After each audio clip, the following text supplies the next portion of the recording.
juste avant d'appuyer sur le bouton de ta montre et de démarrer ton entraînement avec un super podcast dans les oreilles, eh bien je t'invite à aller faire un tour sur devenirtriathlète.com/livre. Tu vas pouvoir découvrir le livre Devenir triathlète que l'on a rédigé à 7 mains sous la direction d'Olivier de Scooter et dans lequel on t'explique comment devenir triathlète, comment progresser en triathlon et enfin comment performer en triathlon. Et puis si tu cherches un club virtuel à rejoindre pour pouvoir bénéficier des entraînements et mettre en pratique tous les bons tuyaux que l'on a été glanés pour toi auprès de nos invités, eh bien devenirtriathlète.com/club, c'est là où tu trouveras toutes les informations. Allez, on arrête de parler, on se lance dans la 3e saison du podcast Devenir triathlète. C'est parti.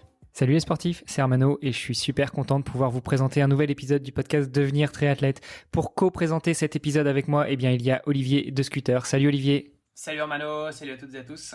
Et aujourd'hui, on a un programme bien chargé. Dans le désordre, on va parler de sport, d'entraînement, de coaching, de trail, de triathlon, d'alimentation. Enfin bref, on a pas mal de choses à échanger. Tout ça grâce à la mise en relation, à l'entremise d'un bon pote qui est Nicolas Guilleneuf du podcast Let's Trail Podcast. Mais avant tout, je vais présenter notre invité, à savoir Thomas Pigua. Salut Thomas. Salut. Très, très heureux d'être parmi vous aujourd'hui. Alors Thomas, on a une tradition dans ce podcast, même si j'ai dit tout à l'heure qu'on allait parler de plein de choses, et ben la première chose dont on parle avec nos invités, c'est justement d'eux. Donc, dis-nous tout, qui est Thomas Pigua ? Ok, donc j'ai 43 ans, j'habite dans le sud de la France, ça fait 20 ans que je fais du coaching. J'ai commencé en fait par des études dans le sport, ce qui me paraissait logique, parce que c'était vraiment ma passion depuis toujours. J'ai fait un Doc Staps et à la suite de ça, en fait, je me suis retrouvé en fait à faire du triathlon. Donc bon, comme tous les jeunes, j'ai fait 10 ans de foot. Enfin, peut-être pas tous, mais dans le sud, il y en a beaucoup. Tu sais, dans le podcast Devenir triathlète, c'est un mot on n'a pas le droit de prononcer, c'est football. Non, je déconne. On est ouvert à tous les sports. Ouais. Mais en fait, ça m'a apporté quand même. Au niveau des appuis et tout. Je trouve que j'ai toujours eu, tu vois, une sensibilité au niveau des appuis, de quelque chose du sport collectif m'a quand même apporté au départ.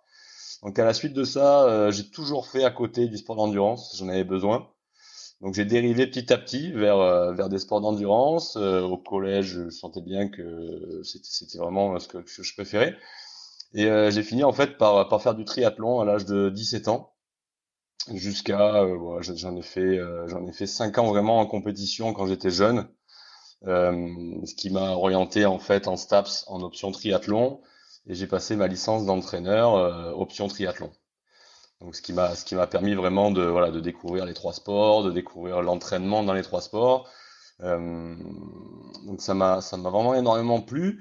Sauf qu'à un moment, en fait, j'ai eu envie de faire les 3 sports, mais les uns après les autres. J'avais l'impression en fait de faire les 3 à moitié parce que j'avais pas forcément assez de temps pour m'entraîner dans les 3 sports. Donc j'ai fait des saisons de vélo que sur la route. J'avais vraiment envie d'explorer ce terrain-là. Donc j'ai couru jusqu'en national sur la route. Ça m'a énormément plu aussi. Mais en fait, mon sport de prédilection, ça a toujours été la course à pied. Donc, je suis revenu petit à petit à la course à pied. J'ai fini par m'inscrire à un club dans le sud où j'ai fait du 10 bornes, j'ai fait du marathon. J'ai fait un marathon dans ma vie. T'as fait un marathon, mais t'as fait quand même du triathlon et du longue distance, on reviendra dessus. Donc, est-ce qu'on pourra consider que c'était des marathons quand même ? Ah voilà, oui. Voilà. Alors j'ai fait un marathon sec, on va dire. À la suite de ça, donc j'ai fait du marathon. J'ai dérivé ensuite. Je voulais faire du VTT. Alors juste pour la petite, comment j'ai commencé le trail, je voulais faire du VTT en fait. Parce que je trouvais ça plus fun. Et du coup, je me suis retrouvé chez un podologue parce que j'avais une petite blessure, machin. Et lui m'a dit, mais non, fais pas du VTT, tu verras, t'es tout le temps embêté, tu fais que crever, machin. Là. Viens faire du trail, je suis dans un club dans le Var, là, viens faire du trail. Donc je me suis retrouvé au club de trail. Et c'est parti de là, en fait, ça fait très longtemps. Ça fait plus de 15 ans. Plus de 15 ans que je me suis mis au trail. Donc voilà, donc ça, j'ai évolué sur différentes distances. Enfin, on en reparlera après. Hein, je fais rapide parce que sinon ça va durer longtemps. pourquoi le triathlon ensuite? Ben en fait, je me suis blessé plusieurs fois en trail. Bon, au début, t'es excessif, hein, comme tout le monde. Donc je me suis retrouvé Attends, avec des blessures. Ouais. t'avais déjà ton diplôme d'entraîneur à ce moment-là quand tu te Oui, blessais? Bon, c'est donc ouais, le ouais. coup de l'arroseur arrosé, ça marche quand même. Donc Ah tu bah oui, sais de oui, quoi non, tu c'est parles quand tu sûr. parles à tes athlètes. Ah, c'est clair. Moi, tu sais ce que je dis à mes athlètes, je dis de toute façon, tu peux faire toutes les conneries que tu veux, je les ai déjà faites. Donc ça ouais, mais j'aime beaucoup expérimenter. Hein. On en reparlera si vous voulez, mais j'expérimente tout en fait, je teste tout, hein. Tous les régimes, les manières de t'entraîner, tous les systèmes de muscu, j'aime bien tout tester. Euh, donc pourquoi le triathlon en fait, bah, suite aux blessures et aussi au niveau parce que dans le coaching j'avais des demandes de triathlètes et alors j'avais déjà pratiqué puisque voilà, en étant jeune j'ai fait de la compète jusqu'à la distance M. Mais je voulais expérimenter sur du long, parce que je connaissais bien le long à travers l'ultra trail, mais pas à travers des distances longues en triathlon. Et j'aime bien parler des trucs que j'ai vécu. Donc je me suis renseigné sur les diplômes dans le triathlon, et en fait moi j'avais une affinité avec la fameuse marque de triathlon. Je sais pas si on peut en parler. En fait j'avais une affinité moi avec Ironman.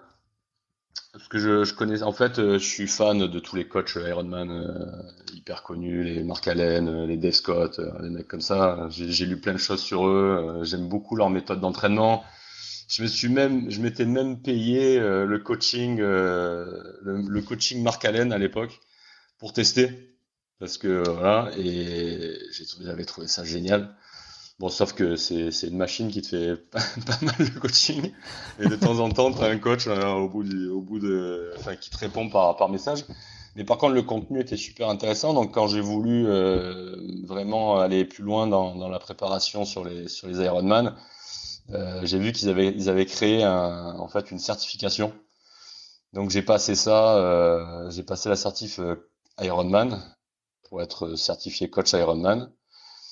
Et j'ai trouvé ça vraiment génial parce que tu as accès à plein de vidéos de Dave Scott, de Paula Fraser, de Mark Allen, voilà, qui te racontent toute leur expérience, enfin, vraiment des trucs vraiment top, j'ai trouvé.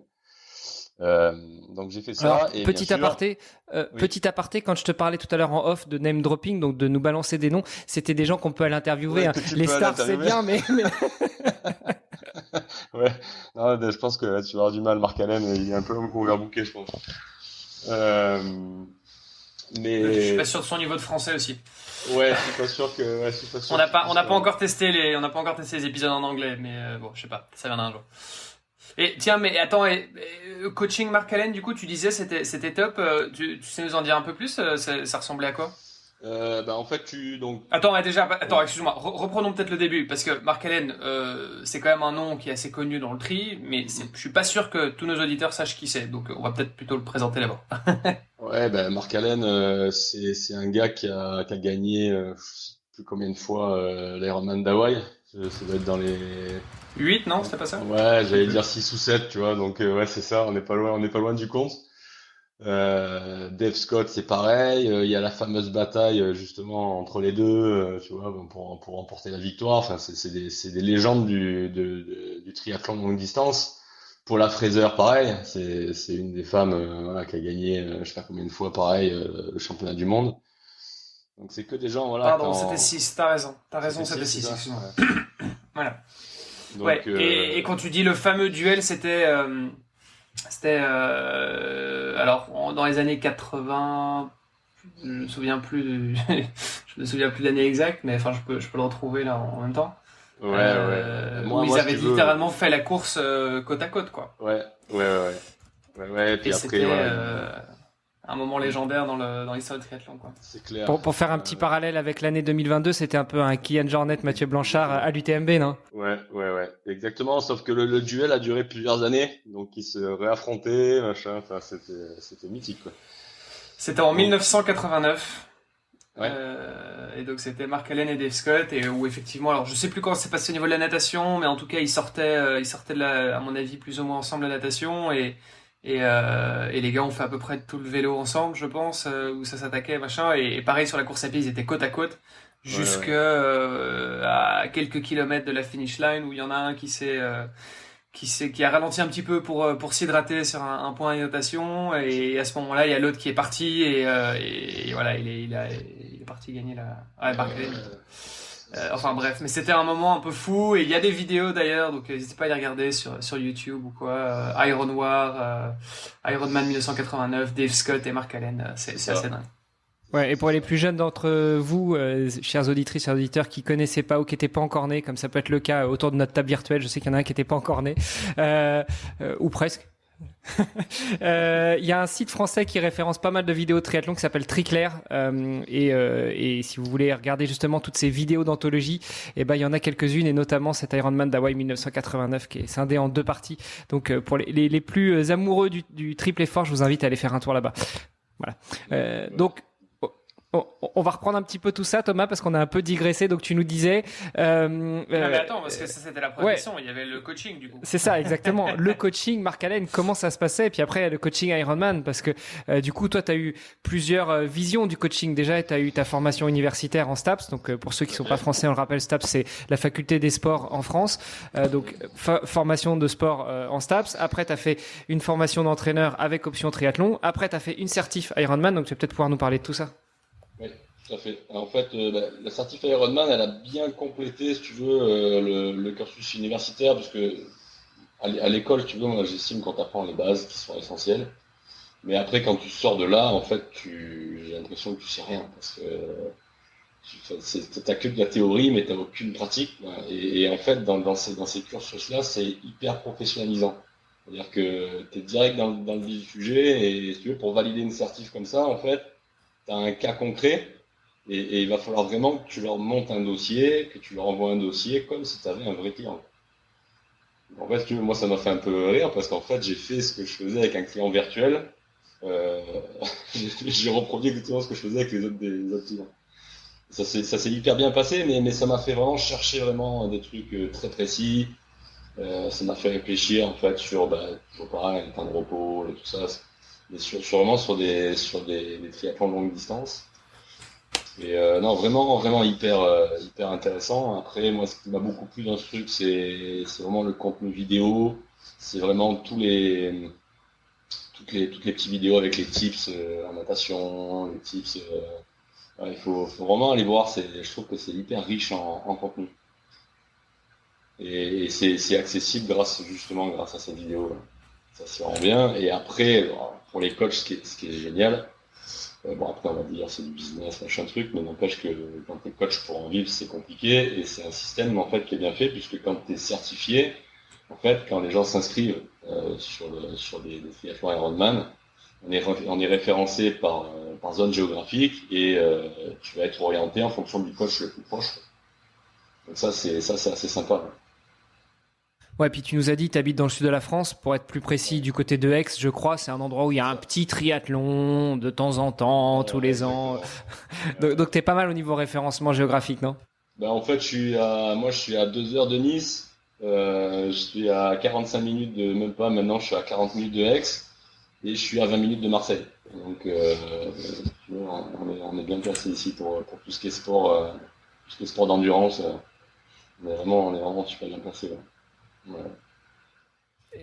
Et pour revenir sur ce que demandait Olivier tout à l'heure, le coaching Mark Allen, comment ça se passe? Parce que tu nous disais, alors je sais pas si tout le monde l'a noté, mais qu'en gros c'est un peu des algorithmes, c'est un peu des machines qui t'entraînent, et puis de temps en temps tu as un coach au bout du fil. Tu peux nous en dire un petit peu plus sur cette expérience coaching Mark Allen, qui je crois que maintenant il est pas loin de 65 piges, donc je suis pas sûr que ce soit lui qui soit derrière son écran à faire tous les plans d'entraînement. Non, c'est sûr que non, mais de toute façon, je pense que ça n'existe plus vraiment, cette formule-là n'existe plus, il me semble. Maintenant, justement, ils ont pris la décision, je trouve que c'est mieux, hein, d'orienter vers des coachs qui ont fait une formation et qui vont s'occuper des athlètes de manière plus individualisée, je pense. Donc je pense que le choix était bon, hein, parce que t'avais quand même une limite à ça, c'est que si tu comprenais pas vraiment le contenu du programme, tu pouvais faire n'importe quoi. Et alors effectivement, tu pouvais poser des questions, et tu avais, je pense, des coachs qui devaient être pas mauvais, hein, qui te répondaient derrière par message. si tu voulais modifier le plan, et après, t'avais des moyens de faire modifier le plan, mais voilà. Puis c'était quand même, c'était pas l'année dernière, j'ai fait ça, hein.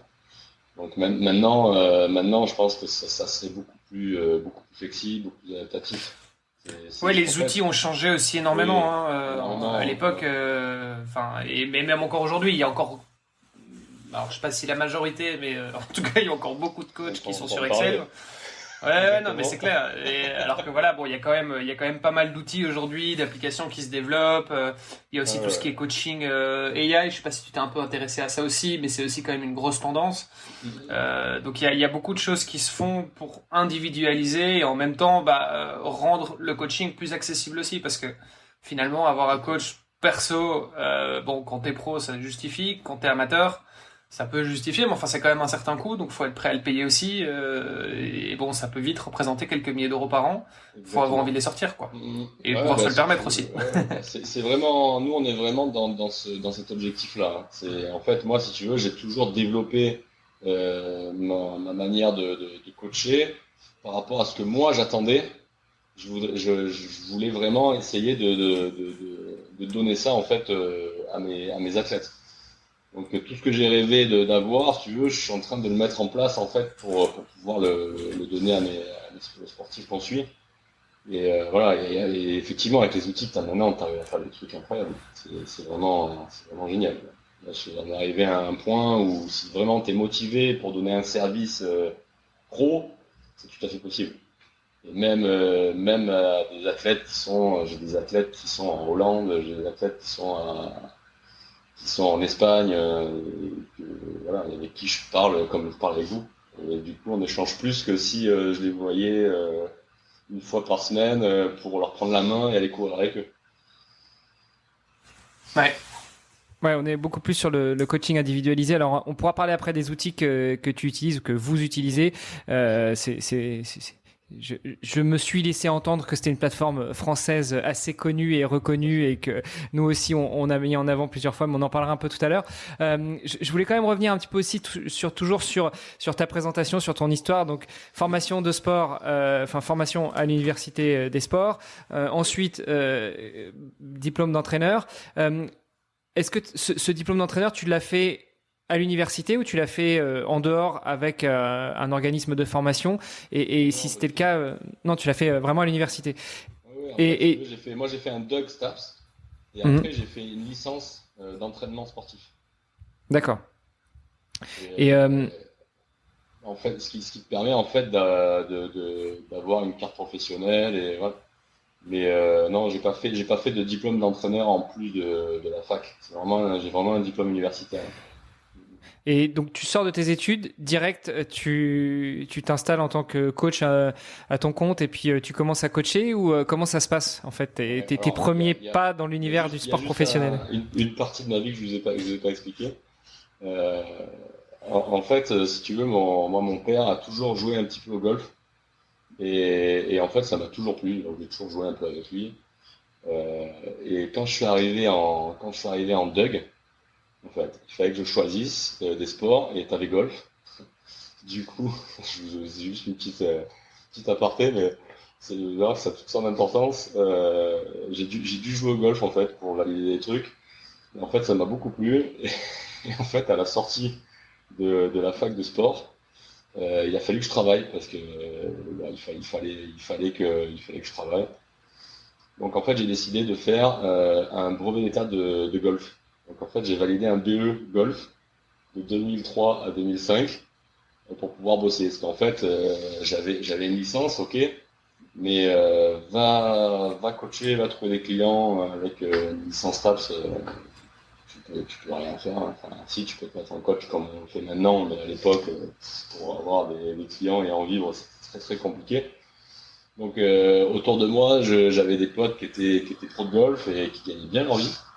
Donc je me suis dit, c'est un sport tout top et enfin, je vais pouvoir en vivre. Donc j'ai fait un brevet d'état de golf. J'ai obtenu le brevet d'état de golf en 2 ans. Un truc de dingue, hein, j'ai joué 8 heures par jour. Enfin, voilà. Attends, faut que tu nous en dises plus parce que c'est quoi un brevet d'État? C'est un diplôme d'entraîneur, mais Ouais, après, si tu veux, c'est l'équivalent du brevet de ski, quoi, si tu veux une comparaison. Hein, c'est aussi dur qu'un brevet de ski, mais parce que c'est un des rares trucs avec lesquels tu peux gagner de l'argent, en fait. Hein. À l'époque, tu avais le ski, le tennis et le golf. C'était pas compliqué. Hein. Et la natation, on va dire. et qu'est-ce qui fait que ce soit si dur? C'est parce que c'est très technique, il faut avoir la maîtrise de C'est le chaque niveau. geste, C'est le et niveau. il faut avoir en plus un niveau de pratique. Ah oui, à l'époque, c'était un niveau. Il fallait faire des compètes fédérales avec des scores validés. Enfin, c'était un sacré défi, mais en fait, ça m'a plu parce qu'il y avait un défi à relever. Donc, j'ai fait ça, j'ai bossé. Donc, après, j'ai bossé, bien sûr, avec mon brevet d'État. Mais en parallèle, en fait, comme j'avais la licence, ben, j'ai commencé à faire de la prépa physique. Donc, j'ai fait de la prépa physique. Ben, j'avais des cours à pied parce que mon entourage, comme je courais, j'avais des cours à pied. Mais j'ai aussi fait de la prépa physique pour des joueurs de golf d'un certain niveau. Donc, ouais, c'était sympa parce que voilà, j'avais plein de clientèles différentes. Et en fait, maintenant, je m'y retrouve beaucoup parce que en fait, l'enseignement du golf, c'est un geste hyper technique et il faut que tu aies un œil affûté, mais à mort. Sinon, c'est très compliqué. Et en fait, maintenant, ça m'a permis d'être vraiment affûté pour développer les gestes techniques. Donc, je me sentirais capable, tu vois, de coacher en fait dans n'importe quel sport. Parce que une fois que tu as compris le geste technique, que tu l'as senti dans ton corps, tu l'as essayé, après tu vois où il faut aller, quoi, et tu arrives à guider les gens. Et d'avoir fait un sport comme ça, c'est génial parce que c'est vraiment hyper dur. Hein. C'est intéressant. Je pensais pas, tu vois, pour le coup, je pensais pas que t'allais. Je pensais pas entendre un jour que tu vois, on dise que le golf allait aider à faire du triathlon.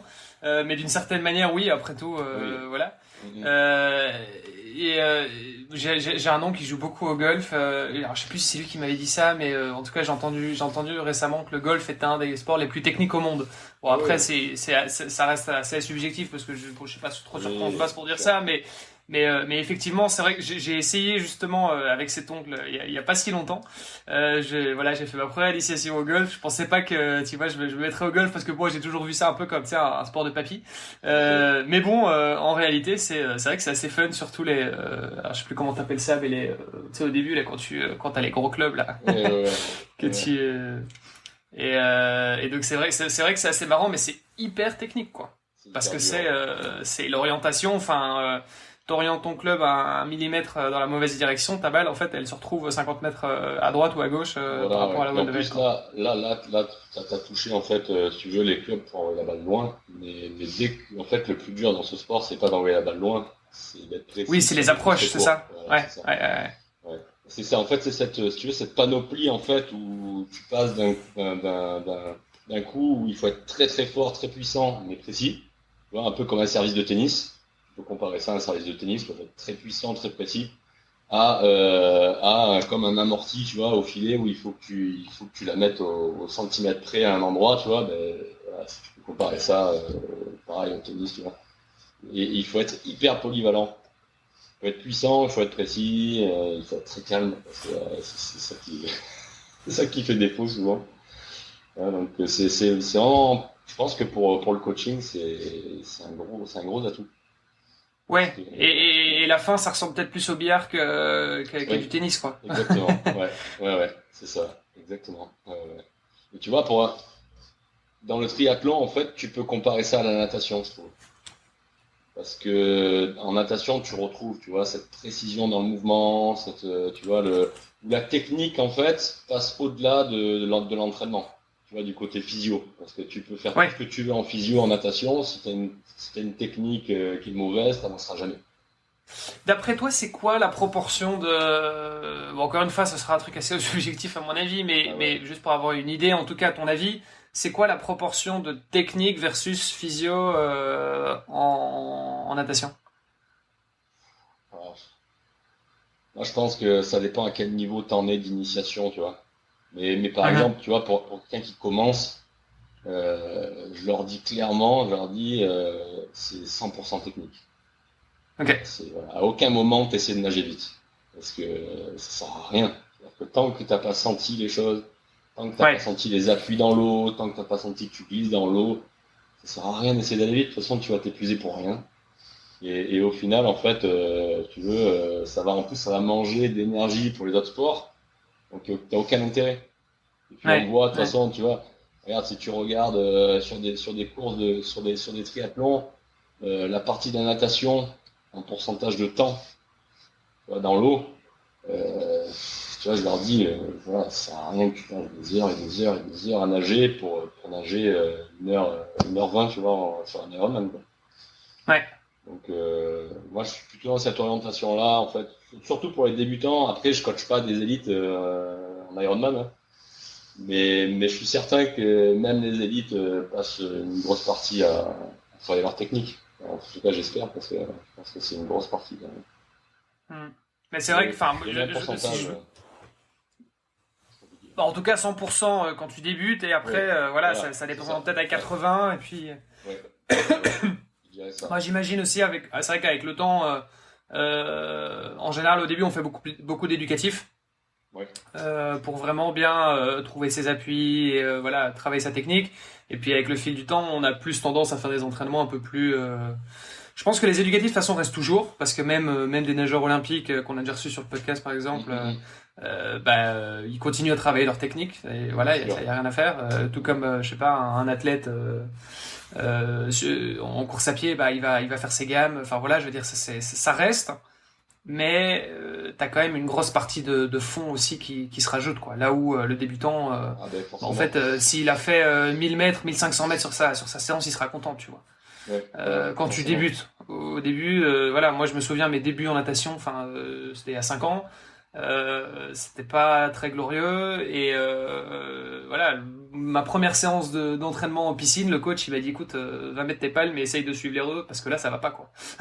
Tu vois, j'étais le gros boulet qui bloquait tout le monde, et puis après quelques mois ça allait mieux, je pouvais suivre les pieds et voilà, mais bon je suis pas un grand nageur pour autant, mais c'est vrai qu'au début c'est clair, en fait ça sert à rien. Tu peux avoir toute la force du monde parce que j'étais fit, tu vois, je veux dire, je faisais déjà du vélo, j'étais pas non sportif, j'avais une bonne condition physique, c'était pas ça, niveau physiologique ça allait très bien, c'était pas ça le problème. Je pouvais peut-être renforcer un peu plus les bras puisque j'avais plus le profil, tu sais, de cycliste avec des grosses jambes et des petits bras, un peu modèle T-Rex là, tu vois.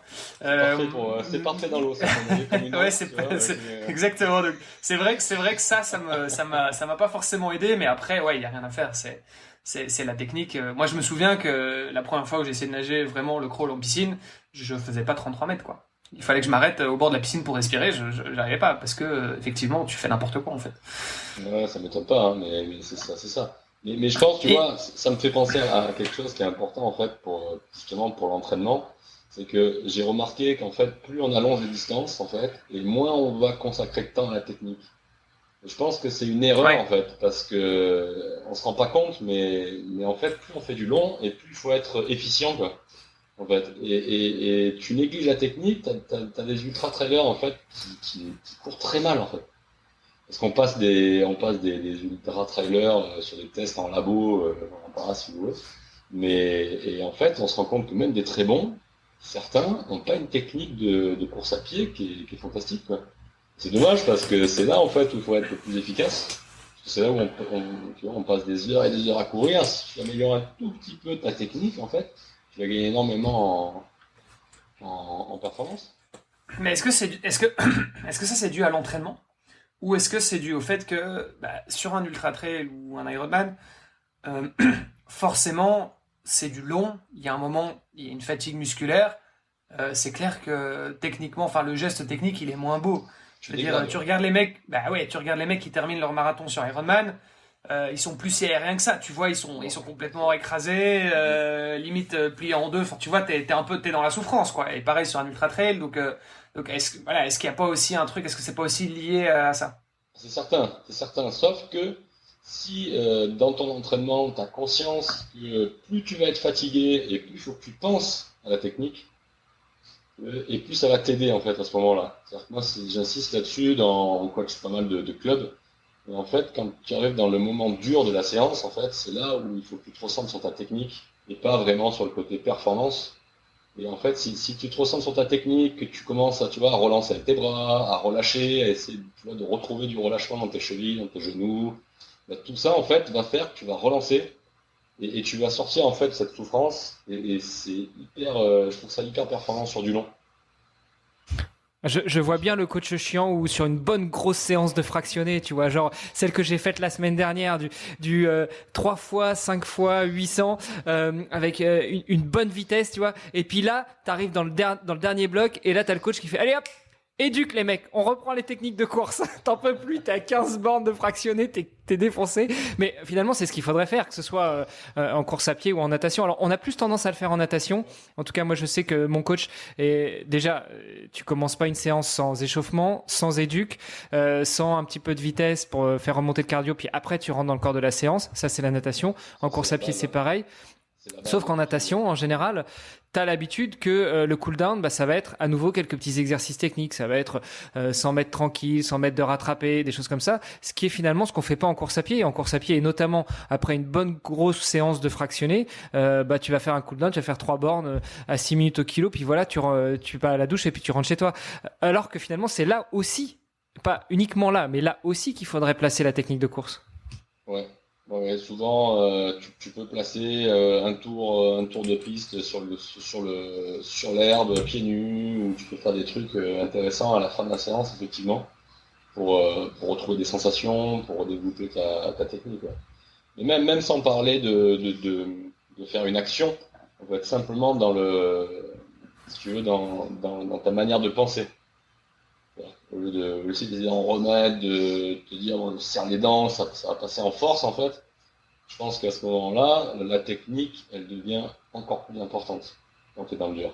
Parce que c'est ça qui va te permettre justement de passer ta séance, et pas de la passer en force, mais plutôt de la passer avec le côté relâchement, le côté, ça, moi, j'y pense beaucoup et j'essaie de le transmettre parce que je trouve que ça marche énormément. En tout cas, moi, sur Ultra Trail, maintenant, c'est vraiment ma spécialité, j'y pense beaucoup et ça marche très bien.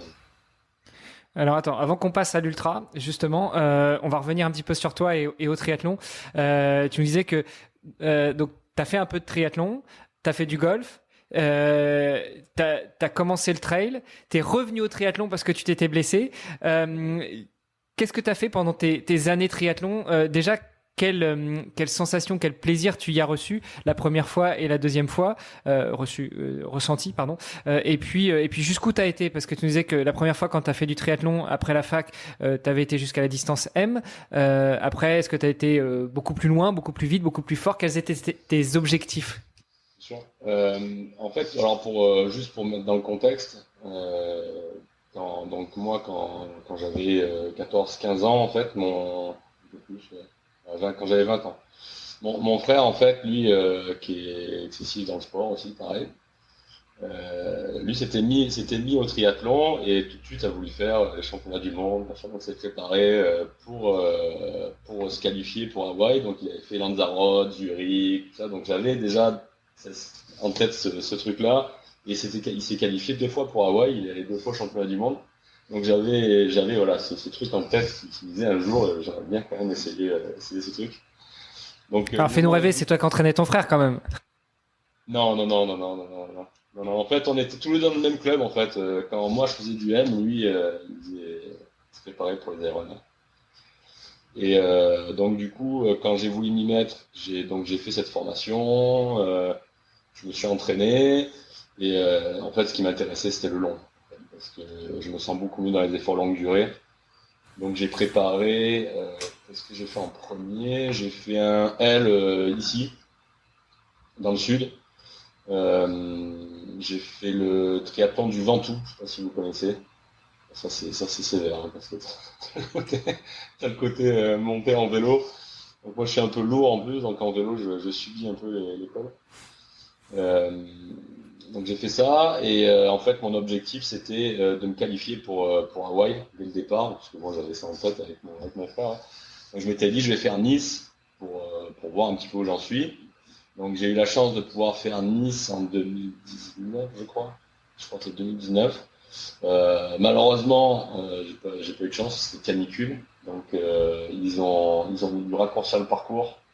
Donc on a fait un mini Iron. C'est vrai, c'est vrai. Enfin, moi j'ai rien trouvé de mini. Hein. Tu fais 4 de natation, tu fais 150 en vélo et tu fais 30 à pied. Mais en fait, je crois que c'est le jour où j'ai eu le plus chaud de ma vie. Pourtant j'en ai fait des trucs débiles, hein. Mais alors là, sous la canicule, même en vélo, quand t'as chaud, c'est qu'il fait vraiment très chaud. Je me souviens de ce week-end-là. Moi, j'étais à Francfort parce que en même temps, il y avait l'Ironman de Francfort. J'accompagnais un copain qui était là-bas, et c'était marrant de voir la différence entre l'approche française où justement, là pour le coup, c'était le gouvernement qui s'était mêlé de l'organisation du triathlon de Nice et qui avait demandé à le raccourcir pour éviter qu'il y ait une hécatombe, enfin qu'il y ait des problèmes sur la course. Et à Francfort, par contre, où il faisait tout aussi caniculaire que Nice. Hein, c'est pas parce que c'est beaucoup plus haut et que c'est en Allemagne. Hein, c'était exactement comme à Nice. Là, les organisateurs ont fait ce qu'ils voulaient, donc ils ont été cool. Ils ont rajouté 200 mètres de course à l'ombre. Mais sinon, tout le parcours de course à pied, il était en plein soleil.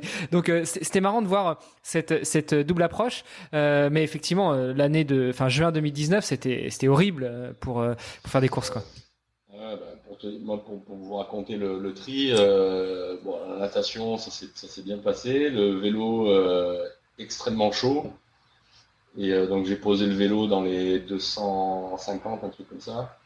Et en course à pied, je savais que c'était là où j'allais faire la différence avec j'ai l'habitude de courir dans la souffrance, quoi. Et je termine le marathon, je passe dans le top 100. Je fais 99e, je crois, un truc comme ça. Donc, mon premier Iron, j'étais content. Mais par contre, une course à pied de l'enfer. Un truc où ils avaient mis des douches tous les 2 kilomètres, je crois, sur la promenade de Nice. Donc un truc incroyable. Mais voilà, mais vraiment une super expérience. Donc à la suite de ça, j'ai voulu aller plus loin, bien sûr, parce que je suis compétiteur. Donc je me suis repréparé de plus belle. Et malheureusement, après, on a eu toute cette histoire de Covid, des trucs comme ça, machin. Donc j'avais fait des prépas de dingue, hein.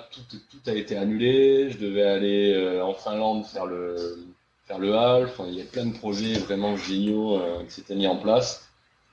Et j'ai fait 2 années de prépa comme ça où c'était catastrophique à chaque fois. Et vu que l'investissement pour ce genre de course il est monstrueux, il faut quand même le rappeler, avec le déplacement, le dossard, la prépa, l'investissement, le sacrifice de temps que tu fasses. Il y a un moment où je me suis fait rattraper par ma première passion. Je m'étais inscrit à un ultra parce que j'avais envie d'en refaire un. Et après, du coup, j'ai bifurqué. Parce qu'au niveau pratique, moi, pour mon job, pour tout ça, l'entraînement en course à pied est tellement plus simple. Donc du coup, j'ai recommencé à préparer des ultras et puis j'ai eu des résultats sympas dans les dernières années. Donc du coup, j'ai enchaîné après les saisons. Et voilà. Mais par contre, l'expérience vraiment géniale. Et du coup, comme ça, j'ai vécu le truc et je trouve ça beaucoup plus facile après pour accompagner les athlètes.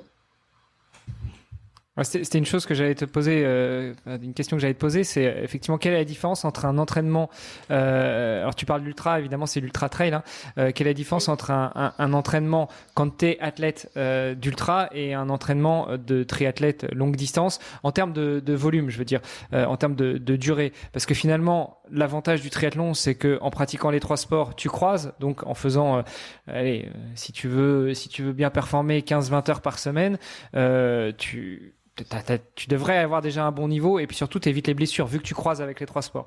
En ultra, si tu fais 15-20 heures, tu vas faire des bornes, ok, peut-être 120, 150, 200 bornes, c'est le volume dans lequel je suis en ce moment, mais par contre tu croises pas, donc tu vas un petit peu plus à la rupture, un petit peu plus à la blessure, et puis 15-20 heures d'un seul et même sport, est-ce qu'il n'y a pas un peu de monotonie? Enfin, toi qui justement as vécu ces 2 types de préparation, quelle différence tu fais? Et justement, le corollaire à ça va être, je suis désolé, ça fait beaucoup de questions, mais le corollaire à ça, c'est quelle est ton approche vis-à-vis de tes athlètes? Tout à fait. En fait, ça dépend beaucoup du niveau. Ça dépend beaucoup de où tu en es dans ta carrière, je sais pas si on peut employer ce mot, mais ça peut être vraiment équivalent. C'est-à-dire que si tu me dis je veux terminer un ultra trail où je veux terminer un Iron, on peut revenir exactement à la même intensité d'entraînement, faire que de l'endurance dans les 3 sports.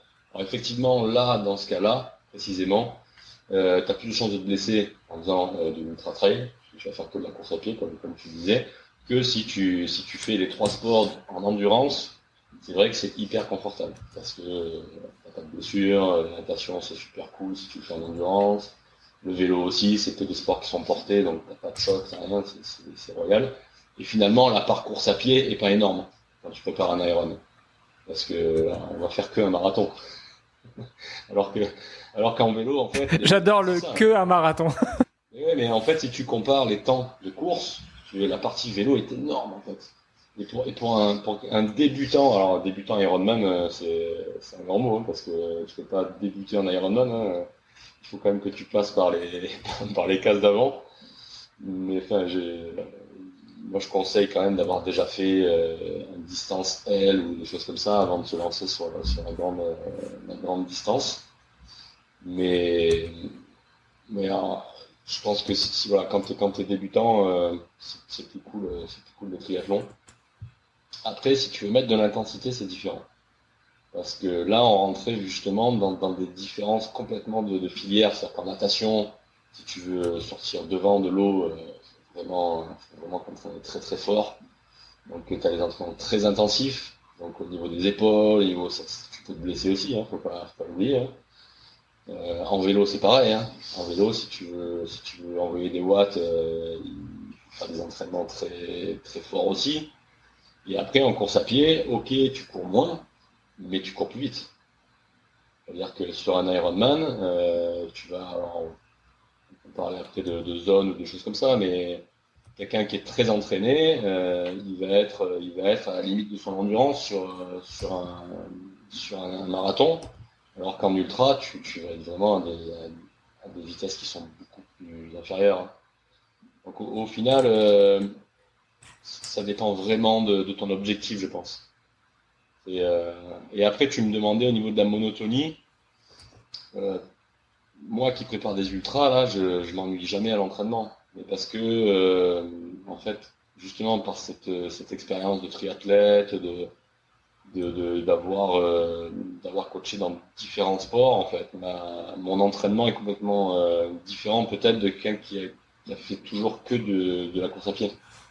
C'est-à-dire que, tu vois, hier, j'ai fait une séance de muscu intense, enfin, hyper lourde en salle de sport. Donc, rien à voir avec la course à pied. Ensuite, j'ai fait un petit entraînement sur tapis.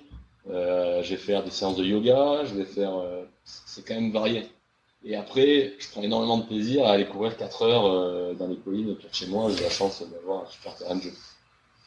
Donc, au final, ça peut être, je pense que la monotonie, tu peux la trouver dans les deux. Parce que quand tu fais de l'iron, quand même, tu passes beaucoup, beaucoup, beaucoup de temps sur ton vélo. Donc, Et ces 3 dernières années, il y en a qui ont passé beaucoup, beaucoup de temps sur le vélo, dans la cave, à jouer sur Zwift, voilà. et pas tellement à sortir. Moi d'ailleurs. Et justement, ces expériences-là, qu'est-ce que ça t'apporte, toi, en tant qu'entraîneur, vis-à-vis de tes athlètes? J'imagine que ça te permet de rompre un peu la monotonie, ou de mieux les guider, ou d'éviter qu'ils aillent justement à la rupture. Mais concrètement, qu'est-ce que ça t'apporte, toi? Tu parles du côté coach, accompagnement, quoi. Ouais, du côté coach, le fait d'avoir vécu justement, d'avoir été un triathlète longue distance, d'avoir été un trailer, un ultra trailer, d'avoir été un golfeur, qu'est-ce que ça t'apporte, toi, en tant que coach, dans ta relation avec les athlètes et dans ce que tu vas leur apporter? En fait, si tu veux, dans ma méthode d'entraînement, j'attache vraiment de l'importance au débrief téléphonique. Ouais, et t'as un débrief téléphonique chaque semaine avec ton coach. Et du coup, j'insiste beaucoup là-dessus avec les coachs, c'est que quand tu parles avec les gens, en fait, tu vas arriver à ressentir, tu veux leur état d'esprit, tu leur poses des questions pour vraiment savoir comment sont passées les séances. Et en fait, si tu as vécu les choses, en fait, t'arrives à comprendre à quel moment ils en sont. Et ce moment, il est important. Si tu l'as vécu, tu vas arriver à le capter beaucoup plus facilement. Parce que voilà, tu te dis, ah oui, non mais là, moi je l'ai vécu, j'ai fait des heures de vélo Et je sais qu'à ce moment-là, si tu lèves pas le pied, on va avoir un problème. Ou alors, des fois, c'est l'inverse. Tu sens que le gars, en fait, te dit je suis fatigué, mais en fait, il a juste la flemme de s'entraîner. Et en fait, il met pas les moyens par rapport à l'objectif qu'il a visé. Il met pas les moyens qu'il faut pour y arriver. Et c'est là aussi où tu peux lui dire, tu sais, par rapport à l'objectif qu'on a, il va falloir que tu mettes ça en face, parce que sinon, ça va pas marcher. Donc tu vois, ça c'est voilà, c'est ça en fait, moi je trouve qui est hyper intéressant quand tu fais du coaching. C'est par ton vécu, tu arrives à te mettre à la place des gens. Et du coup, tu vas arriver à retrouver peut-être le truc le plus adapté. Mais comment tu fais la différence justement entre ok, là je vois là je comprends qu'il a la flemme et là je comprends que en fait vraiment il en fait trop. Alors, Parce qu'au final c'est juste un feedback. Enfin je veux dire tu reçois le même feedback dans les deux cas. ouais, sauf que avant, si tu veux, ou en live, si tu veux, nous avec l'application qu'on utilise, on a des retours. C'est-à-dire que surtout les triathlètes sont toujours connectés, montres, capteurs, t'as tout quoi. Si tu veux. Je vois pas ce que tu veux dire. C'est un truc qui ressort jamais dans notre podcast que les triathlètes c'est des geeks de la data. Je ne vois pas. C'est ça. Alors bah après maintenant ça vient dans tous les sports. Hein. J'ai partout. Mais nous aussi on est friands de tous les trucs, les capteurs, donc du coup si tu veux t'as toujours un retour. Et voilà le gars qui me dit qu'il a fait une séance de seuil, quand je vois son cardio et le cardio décolle pas et que il me dit que dans les sensations, retour de sensation, il me dit que c'est facile. Voilà, tout de suite, je sais que il fait pas ce qu'il faut. Ou alors, je lui ai dit de se reposer. Tu vois, à l'inverse, je lui ai dit de se reposer et en fait, je vois qu'il va courir tous les jours. Ou alors, je lui demande de courir en endurance et puis à chaque fois, il me fait des séances, ce que j'appelle à moitié à fond. C'est jamais vite, c'est jamais lent, mais c'est soit entre les deux. Du coup, le jour où il fait pas de la qualité, bah, il est cuit, quoi. Donc, tu vois, alors, moralité pour ceux qui sont coachés, il faut peut-être pas forcément toujours mettre la montre. Mais bon, quand t'es un geek de la data, t'es un peu emmerdé. C'est ça. Si tu veux tricher, mets pas ta montre. Si tu veux tricher avec ton coach, ouais, mais bon. Du coup, c'est pas forcément malin de prendre un coach si c'est pour faire ça. Et tu travailles avec la variabilité cardiaque aussi ou pas pour essayer d'objectiver un petit peu cette fatigue Ouais, alors ça c'est quelque chose de nouveau, enfin de nouveau, ça fait un moment que ça existe, mais on en entend parler pas mal en ce moment, parce que les grandes marques s'y mettent, maintenant tu les as sur les nouvelles montres, t'as la VFC qui apparaît. Donc ça c'est un truc je pense, qui est un des plus fiables pour la fatigue. C'est-à-dire que t'as un suivi, alors t'as plein de petites applis maintenant qui vont te faire ça, t'as des ceintures maintenant qui le font. Et c'est quoi le rituel, c'est quoi le protocole que tu demandes du coup à tes athlètes? Est-ce que tu regardes juste celle de la montre avec le petit capteur optique qui va se faire quasiment automatiquement et c'est suffisant pour toi?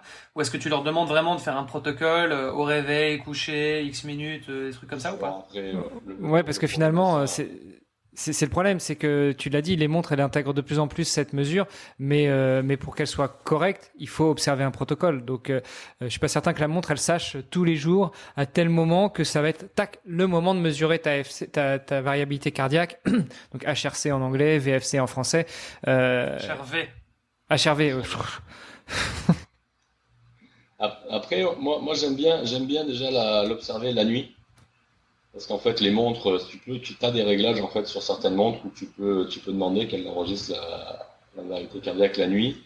Et je trouve que déjà, c'est un indicateur qui est hyper précis.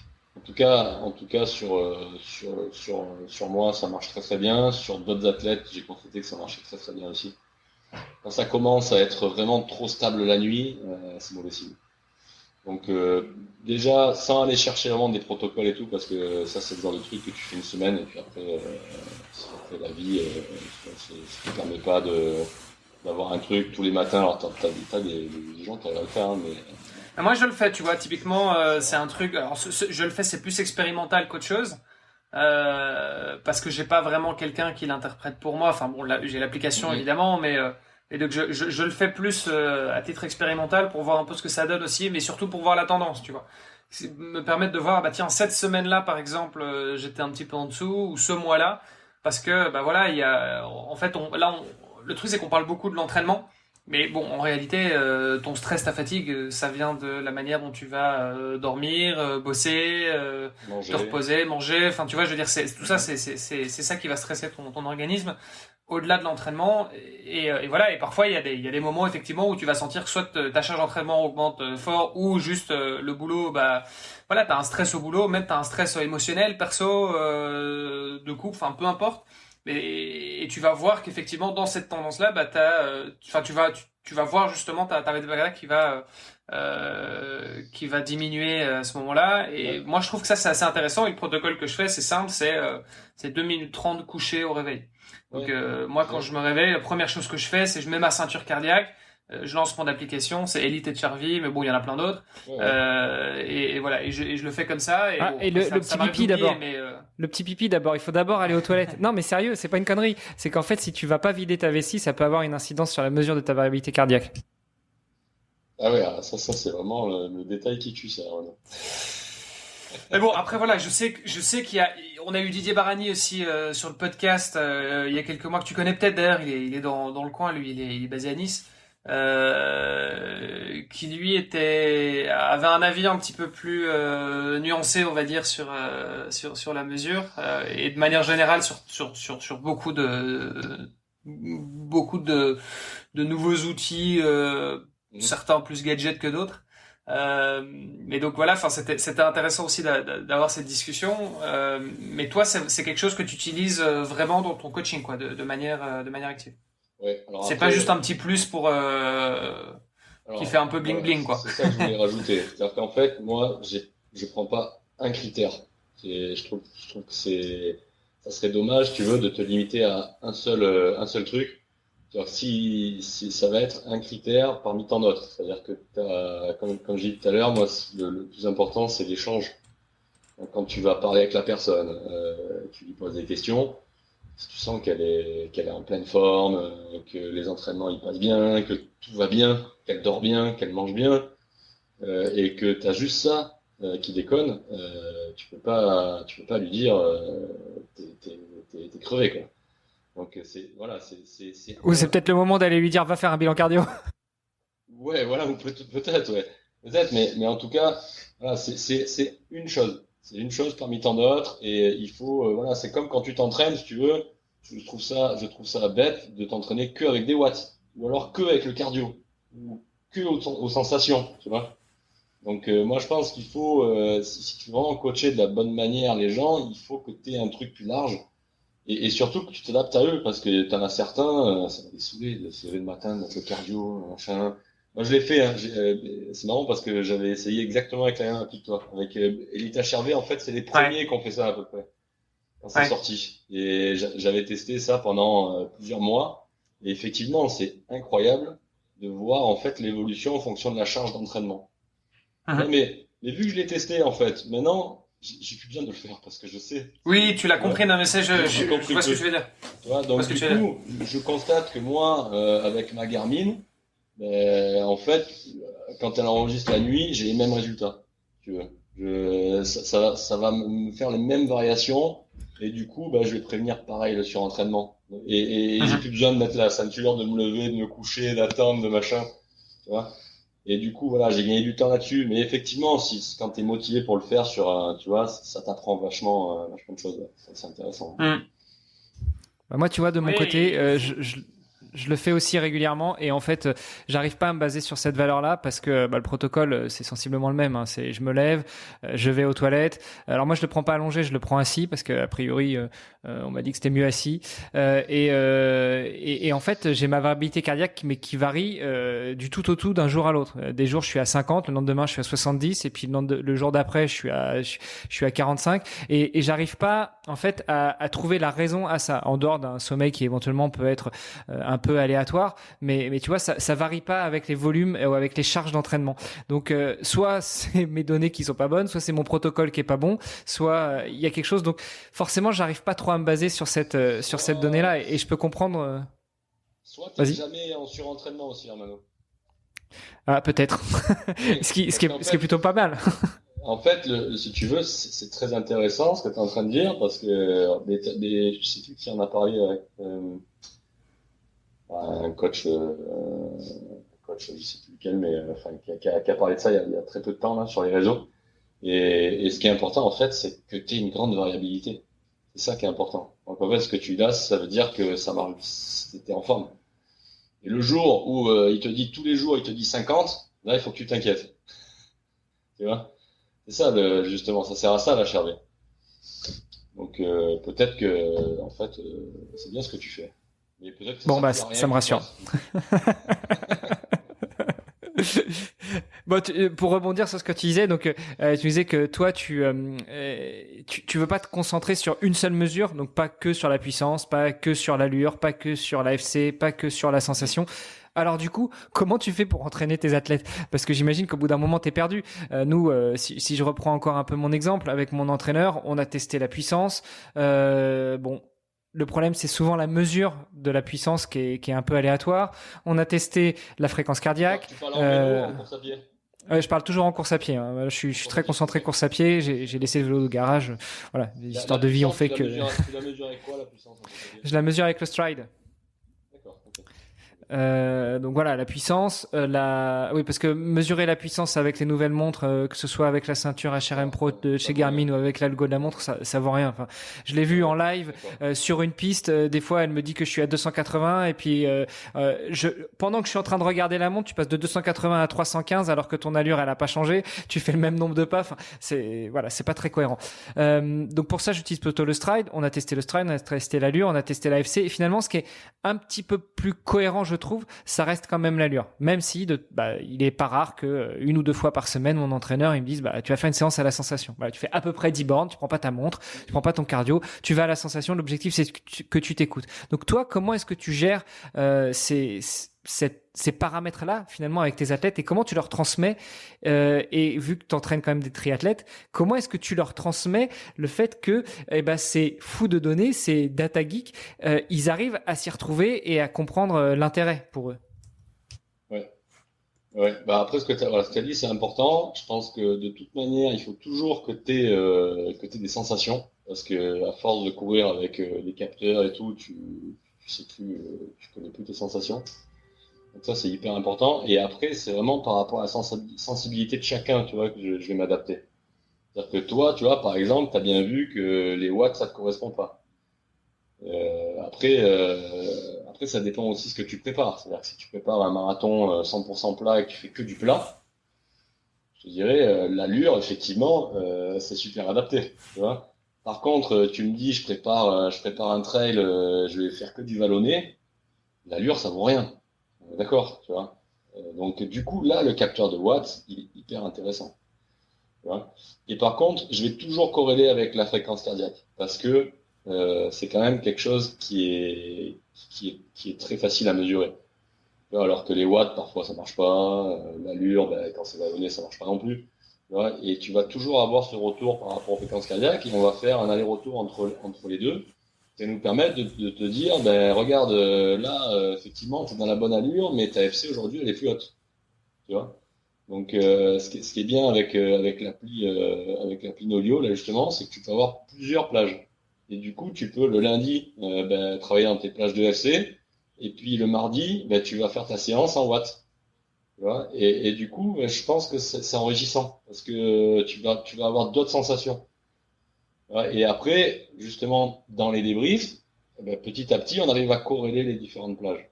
Parce qu'après, sinon, j'ai des athlètes qui me disent, ouais, mais regarde, quand je m'entraîne aux allures, je suis en zone 3, et puis quand je passe aux entraînements en FC, après, c'est plus les mêmes plages. Donc, du coup, tu recales les plages, tu vois, t'as des trucs cohérents. Mais je trouve que c'est enrichissant, justement, d'avoir plusieurs trucs et de pas te focaliser toujours sur le même. Parce que voilà, on sait tous que quand il fait chaud, ta FC va monter, ou quand t'as pas bien dormi, quand t'as bu trop de café. Donc toutes ces variabilités, en fait, des fois, ça te bride. Parce que voilà, tu vas partir, ta FC elle est super haute, mais tu te sens super bien. Ouais, et là, tu vas regarder ton capteur de watts et tu te dis, bah oui, effectivement, je suis bien. Ok, c'est intéressant. C'est intéressant comme approche. FC, c'est fréquence cardiaque, hein, au cas où Oui, pardon. il y en a qui n'auraient pas suivi. Non, mais c'est vrai que parfois, voilà, on est un peu dans notre jargon, mais voilà, il y a peut-être des gens qui découvrent aussi le podcast, tu vois, le triathlon, le sport au sens large, donc voilà. C'est intéressant. Je pense que, enfin, en tout cas, moi, ce qui me parle dans cette approche-là, c'est le fait de découvrir le fonctionnement aussi de ton corps et tu vois, et de l'entraînement. C'est-à-dire que si tu travailles juste, enfin, je sais pas, tu travailles ta fréquence cardiaque par exemple, bah, ça va te permettre de comprendre aussi, ah bah oui, là je sens que mon cœur il va vite. Tu vois, un athlète expérimenté, en fait, il est capable de te dire, ouais, là je suis à peu près en zone 4, en zone 5, enfin, tu vois, je veux dire, aux sensations. Et en fait, pour moi, le fait de mesurer ta fréquence cardiaque, mais aussi tes watts, etc. Enfin, ça te permet en fait d'apprendre à te connaître. Et ça, je trouve que c'est un vrai avantage d'être capable de dire, ok, là, je dois être entre 150 et 160 pulsations par minute, ou là, je dois être à peu près à 250 watts, parce que effectivement, le jour où tu fais ta course, t'auras des consignes du coach. Le coach, il va te dire, écoute, tu roules à 240 watts. Bon bah tu vas pas regarder, tu seras pas la tête dans ton GPS tout le temps. Enfin il y a un moment dans ton Garmin ou autre, mais dans ton compteur de vitesse, il faut que tu le ressentes aussi. Il faut que tu dises ok, là je sais que je suis plus ou moins dans ma bonne zone, etc. Et donc voilà, et ça c'est quelque chose qui ça s'apprend aussi et je crois que c'est peut-être, enfin pour moi en tout cas l'avantage de ton approche en tout cas c'est ça, c'est de pouvoir vraiment apprendre à te connaître toi-même quoi. Exactement. Ça, même au-delà de ça, si tu veux, c'est que nous, on va rajouter un autre paramètre qu'on utilise beaucoup, c'est la fréquence respiratoire. C'est-à-dire qu'en fait, tu peux très bien apprendre à quelqu'un à connaître sa manière de respirer en fonction de l'intensité de chaque entraînement. Et ensuite, il est capable, rien qu'en modifiant sa fréquence respiratoire, donc sa manière de respirer, là, tu peux parler en course à pied, par exemple. Je veux dire, tu vas courir, tu vas inspirer sur 3 foulées, tu vas souffler sur 3 foulées. D'accord? Sur une durée. Et ben, en pratiquant ça, en fait, tu vas être en zone 2.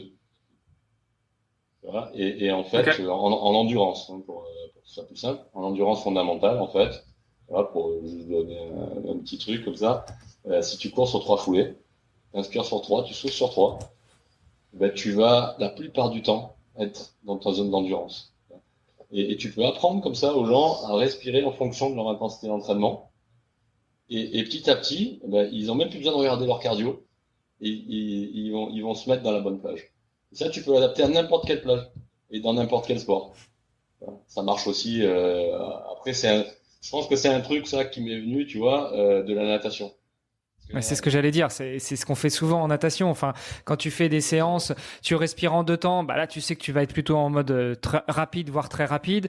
Bon, on oublie la poussée, pas respirer pendant 10-15 mouvements si c'est possible, etc. Après tu respires en 2 mouvements. En 3, pour la majorité des gens, c'est une allure soutenable. En 5, t'es plutôt en endurance. En 7, t'es vraiment en endurance fondamentale, etc. Bon, après, c'est comme tu le dis, c'est adapté à chaque personne. Moi, je suis bien en 5 temps et en 5 temps, j'arrive à nager vite. Mais ça, c'est parce que moi, j'ai développé ça en natation et par contre, je l'ai pas développé en course à pied. Tu vois, par exemple, ce qui est souvent dit aussi, c'est qu'en course à pied, tu respires uniquement par le nez. Là, t'es sûr d'être en endurance fondamentale. Moi, je peux pas faire une sortie en respirant que avec le nez, tu vois. Ouais, tu vas faire un malaise. Ouais, mais ça, c'est pareil. Ça, c'est des trucs qu'il faut adapter à chacun. Mais effectivement, tu vois, c'est un paramètre qui est très peu utilisé et que nous, on utilise beaucoup parce qu'il y a des gens, en fait, ils sont pas capables de regarder leur cardio quand ils courent. Ils se disent, mais moi, je peux pas regarder la montre quand je cours, ou pas tout le temps. Tu vois, donc, du coup, d'apprendre justement, comme tu disais, à connaître son corps, à connaître ta manière de respirer en fonction des différentes intensités qui sont demandées, ben, c'est un énorme avantage.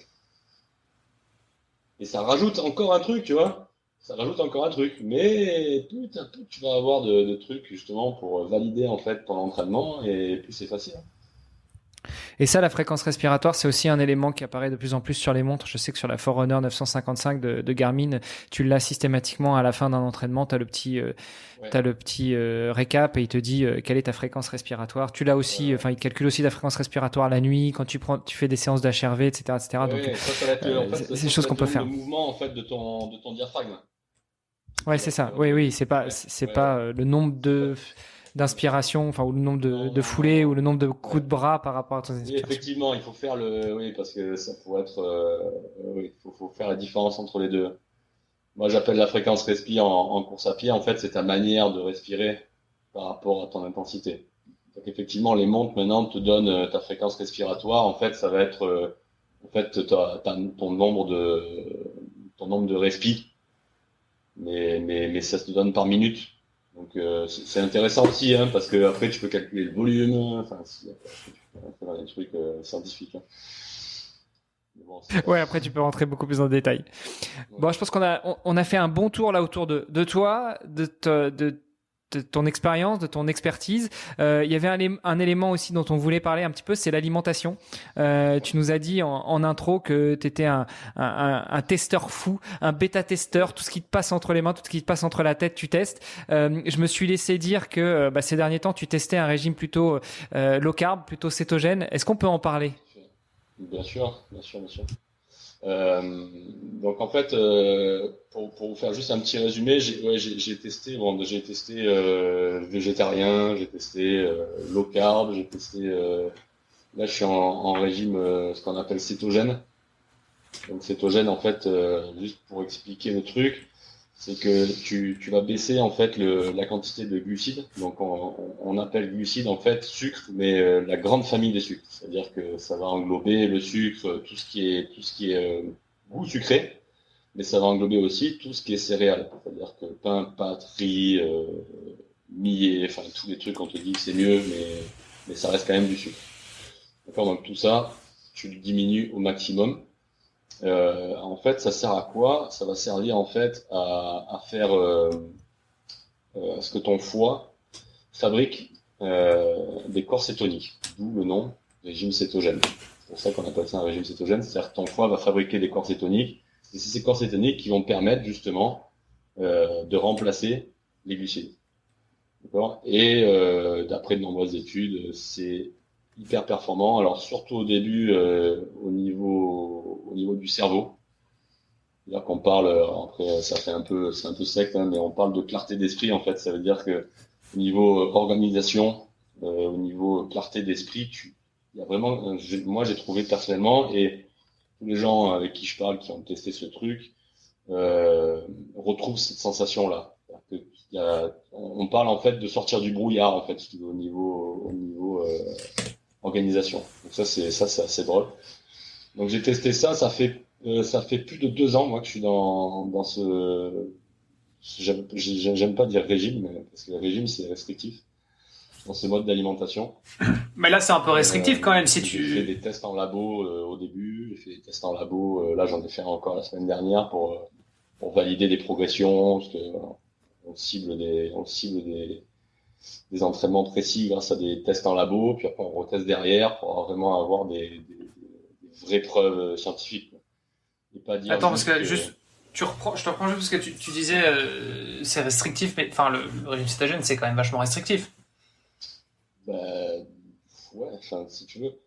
Mais tu Euh, te prives quand même enfin tu te prives de toute source de glucides quoi. Enfin ou peut-être pas à 100%, mais en tout cas en grande partie. En fait, quand tu fais beaucoup de sport, tu peux être entre 50 et 100 grammes à peu près par jour.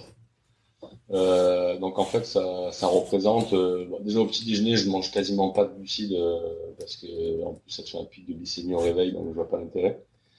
Euh, et après, tu manges tout ce que tu veux, sauf un accompagnement avec des pâtes, du riz, du pain, quoi. Donc après, c'est tout ce Attends, qui parce que reste en le fait qui a petit-déj, par été. exemple. Tu manges quoi au petit-déj? Parce que traditionnellement, surtout en France, le petit-déj, c'est un bout de pain, c'est des céréales.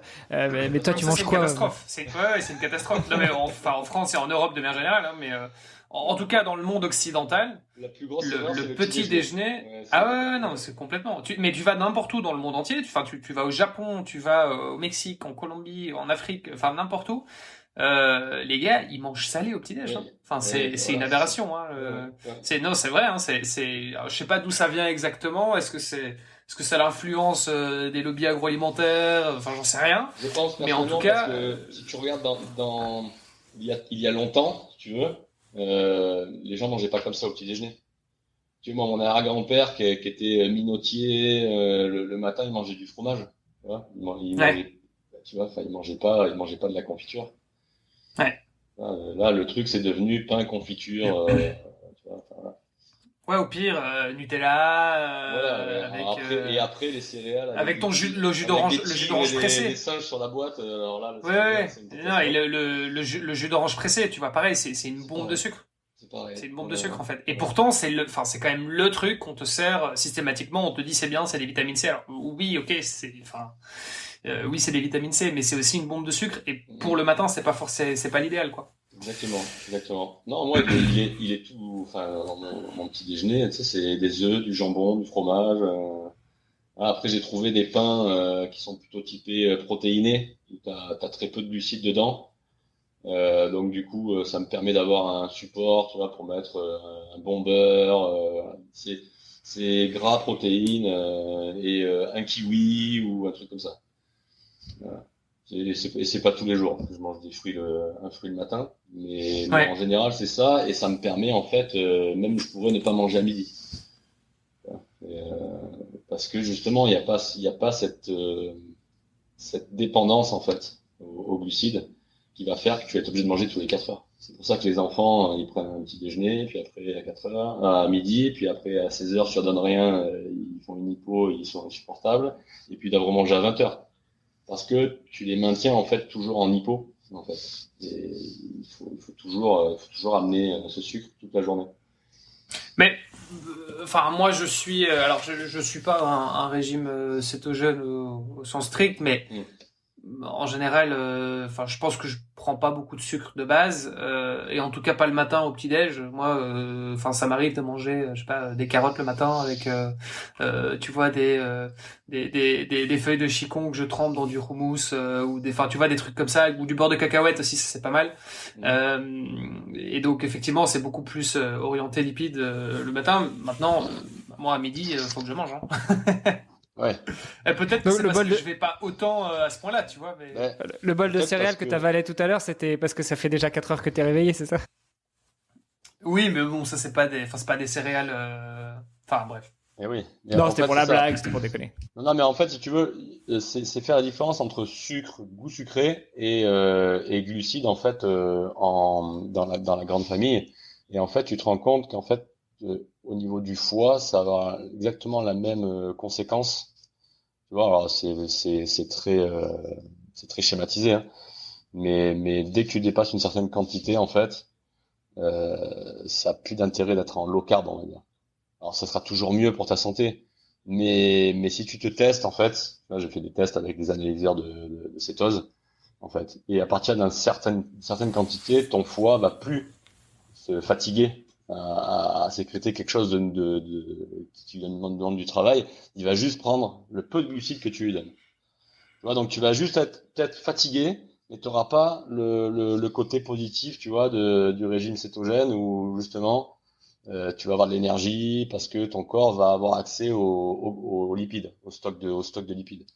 Donc voilà, c'est cette frontière en fait je trouve, qui est difficile à comprendre et si t'es trop haut, ben c'est dommage parce que t'es juste fatigué en fait. Et une fois que t'as expérimenté, moi ça fait 2 ans et tu vois maintenant je connais exactement en fait ce que je peux manger ou pas. Et franchement, je me prive pas, quoi. Je me prive pas. C'est juste que, oui, je mange pas de pâtes, pas de riz, pas de pain, voilà. Mais j'en ai plus envie, quoi. Là, je préfère manger des bons légumes, des crudités, tu vois, des trucs qu'on poussé, où t'as des vitamines, des minéraux, des choses comme ça, quoi. Ouais. Et après, si tu Ok. veux, en plus, j'ai de tels résultats, que j'ai pas envie de faire autre chose. Alors justement, Non, mais je voulais qu'on en vienne à ça, c'est la mise en pratique. Ça fait 2 ans que tu étais en céto. Ça t'a apporté quoi au niveau sportif? Alors, au niveau sportif, si tu veux, en fait, moi, pourquoi je suis venu à ça, c'est important de le dire, c'est que sur Ultra Trail, ce qui me freinait beaucoup, comme beaucoup de sportifs, c'est les problèmes au niveau de digestion. C'est-à-dire qu'il y a un moment, en fait, on te dit mange du sucre, mange du sucre, mange du sucre, mais au bout d'un moment, t'arrives plus à manger du sucre. C'est-à-dire que ton estomac, tes intestins, ils te disent ben non, on mange plus de sucre, là, on s'arrête. Et du coup, bah tu peux plus, t'avances plus. Donc après ça revient, mais ça met des heures et des heures et des heures à revenir. C'est un calvaire. Et puis j'ai fini les ultras pendant 3 jours. J'étais malade, tu vois la grosse crise, le foie complètement mort. T'as envie de vomir pendant 3 jours. Donc ça, je voulais plus que ça arrive. Donc j'ai Pourquoi? Parce décidé. que t'avais avalé justement trop de glucides, Ah bah oui, ah oui, tu oui, t'es bah oui. pété le bide de gel et Ah compagnie, bah quoi. carrément, ouais, ouais, carrément. Puis en plus, tu sais que c'est ça qui te fait avancer parce que c'est ce qu'on te dit, hein. Enfin, mais c'est ce qui se passe vraiment en plus. C'est tant que t'es dans un schéma comme ça, t'es obligé d'alimenter. Tu vois, sinon t'avances plus. Donc du coup, ça m'a donné vraiment envie d'essayer autre chose. Et maintenant que je suis sorti complètement de ça, en fait, j'ai plus besoin de ça. Et je vais pas me faire des copains au niveau des marques de nutrition, mais j'ai plus besoin, si tu veux, d'alimenter tu vois, tous les X minutes mon corps en sucre. Et ça, déjà, Hmm. c'est le premier truc qui est hyper intéressant. Après, au niveau concrètement, au niveau labo, au niveau des tests, si on veut rentrer un peu dans le technique, il existe en fait un moyen quand tu fais un test en analysant les gaz, les échanges respiratoires, tu peux savoir si tu utilises des glucides ou des lipides. Donc on peut savoir exactement à quel moment va se situer le crossover, donc le moment où tu vas commencer à consommer plus de glucides que de lipides. D'accord? Et on voit clairement maintenant avec l'expérience sur les 2 ans et les autres athlètes que j'entraîne, dont certains qui sont dans ce même style d'alimentation, on voit clairement que ça décale énormément justement ce crossover.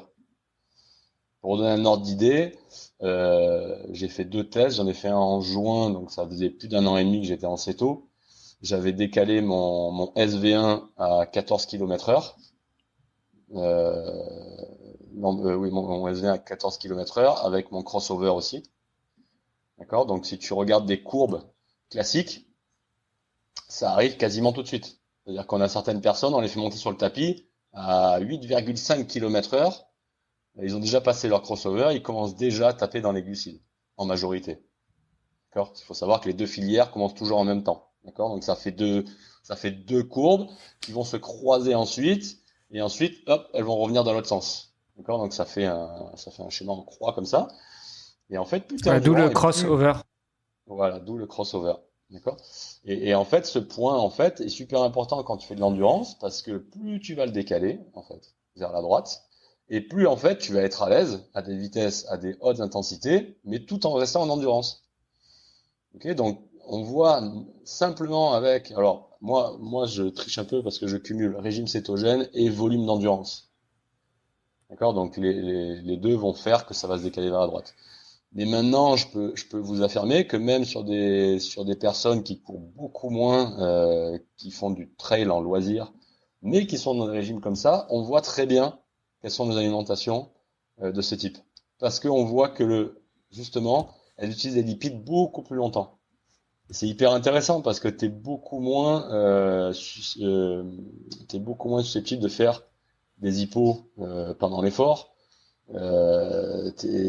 T'as besoin de manger beaucoup moins parce que les lipides, on sait tous que c'est beaucoup plus performant au niveau métabolique. Donc c'est ça vraiment qu'on va chercher en fait dans la performance dans ce régime-là. D'ailleurs, on commence à en entendre parler chez les cyclistes professionnels, c'est pas pour rien, hein. Parce qu'on se rend compte que au niveau confort digestif, c'est incomparable. C'est incomparable.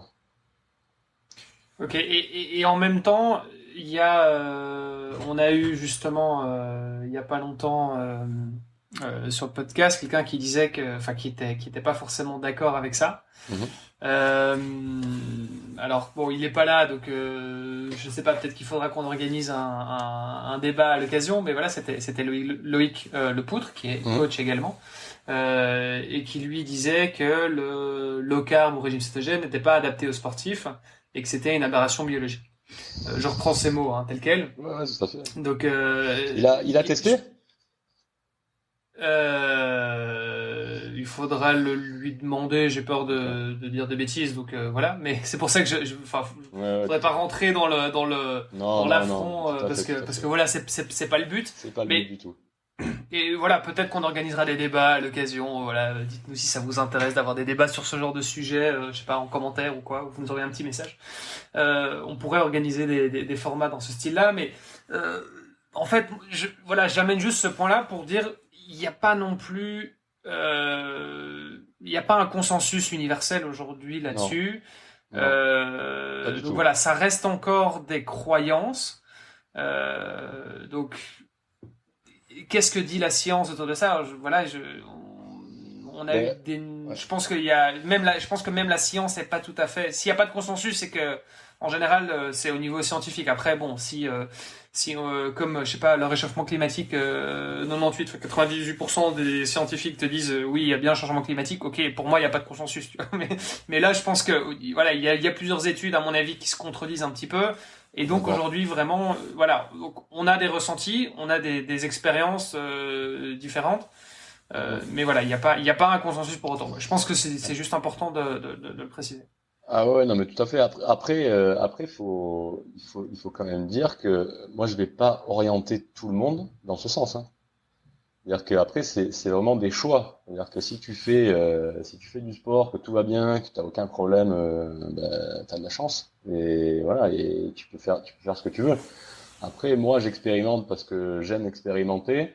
Et là, pour le coup, je peux vraiment montrer mes tests et te dire, voilà la conséquence. Et en plus, maintenant, j'ai pas que les miens, tu vois, j'ai des athlètes qui ont expérimenté ça, qui ont des niveaux complètement différents et qui vont avoir des résultats similaires.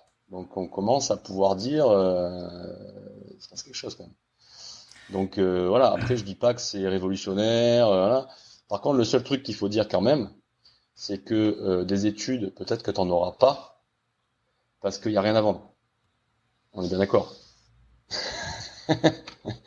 D'accord? Si demain tu dis, tu vois, qu'est-ce que tu vas vendre avec un truc comme ça? Donc, qui va payer une étude sur, parce là, il faudrait parler d'une étude sur plus d'un an. Parce que je lis des études en fait sur des cétoses de 2 semaines, mais ça vaut rien. Parce qu'on sait très bien, c'est prouvé scientifiquement que déjà il faut 2 semaines à l'organisme rien que pour s'adapter. D'accord? Et au niveau sportif, on Ou sait plutôt très se bien. désadapter au sucre. Oui, voilà, ouais. Se désadapter. Donc, si tu veux, on sait très bien au niveau musculaire qu'il faut plus d'un an. Donc, faire des études, je veux bien, mais il faut des études sur un an, parce que sinon, ça n'a aucun sens. Aucun sens. Donc, qui va payer une étude d'un an pour ça, alors que derrière, ben, qu'est-ce qu'on va vendre? Je sais pas. Voilà, Ouais, mais là je c'est pense qu'on rentre compliqué. dans un autre, enfin, on C'est un, rentre autre- dans un autre débat parce que ouais, c'est un c'est autre encore un débat. autre C'est un autre débat. débat, Ouais. mais en tout cas, ouais, c'est aussi pour ça qu'au niveau scientifique, c'est compliqué, tu vois, de trouver des études, parce que qui va le faire, tu vois, on va pas faire des études en bénévolat, hein. Ça Ouais, bon, enfin, il y n'existe a quand pas. même la recherche, il y a quand même la recherche publique, enfin, il y a quand même Ouais, pas mal de choses qui se font. Enfin, ouais, mais bref, t'en mais trouves peu quand même, voilà, hein. sans. T'en trouves peu, quoi. Après, oui, t'as des têtes d'affiche de la nutrition au niveau mondial qui commencent, qui se sont penchés sur le sujet, hein. Ouais, en tout cas, ce qui est sûr, c'est que il y a eu pas mal de gens. On a eu Olivier Maria aussi sur le podcast Mhm. qui parle beaucoup de ça, du régime cétogène. Ouais, Et je pense qu'il y a beaucoup de gens qui l'ont testé et à qui ça fait du bien. Après, voilà, peut-être qu'il y a certains. Je sais que Loïc, lui, ce qu'il disait, c'est que ça pouvait amener au surentraînement, au burn-out du sportif, etc. Donc voilà, encore une fois, je pense il faut nuancer aussi les choses. La vérité, elle se trouve probablement à mi-chemin. Voilà, le régime cétogène pur et dur pour tout le monde, peut-être pas. non, pas du tout. Voilà, à voir effectivement. Je- bon, voilà, on organisera peut-être un débat et voilà, je voulais pas forcément rentrer dans le truc parce que bon, voilà, Loïc était là, d'être notre Bien intervenant sûr, bien sûr. précédent et Et moi, donc je voilà, mais comprends, hein. Je comprends à qui ça fait peur, tu vois. Mais par contre, je pense que il faut faire des recherches parce que il existe vraiment des études où tu vois vraiment les conséquences sur du long terme. Et je pense qu'il y a du bon et il y a aussi du bon sur un régime glucidique. Et je pense qu'il faut être capable d'orienter les gens dans les deux sens. Tu vois, c'est comme l'entraînement, c'est pareil, hein. T'en as, ils vont te dire, il faut faire absolument de l'intensité. T'en as, ils te disent, ça sert à rien, faut faire que de l'endurance. Mais moi, je vous dis, les deux, c'est n'importe quoi. Ça dépend du sportif que t'as en face, quoi. Mais Mhm. clairement, un mec qui vient me voir, qui me dit, moi, j'en ai marre, j'ai tout le temps envie de vomir pendant un ultra. Tu vois, c'est quand même super intéressant. Donc voilà, si tu veux, c'est un truc de plus, quoi. Tu vois, c'est comme les capteurs, quoi. C'est pareil. Si tu fais que du CETO, bah, c'est une erreur aussi. Mais n'empêche que de l'avoir fait, je peux vous en parler, quoi. Et en même temps, toi, tu parles de régime cétogène. Enfin, tu nous as quand même dit, je mange du pain le matin. Alors, c'est du pain un peu plus protéiné, mais bon, voilà, ça reste quand même. Enfin, je veux dire, t'es pas non plus un puriste du cétogène où tu manges 0 g de glucides, quoi. Ouais, mais alors, et pour le coup, en fait, le régime cétogène, en fait, c'est pas 0 g du tout. C'est ça que, en fait, la très mauvaise pub de ce mode d'alimentation, c'est que il y a des extrémistes qui ont fait des sites internet et qui racontent n'importe quoi.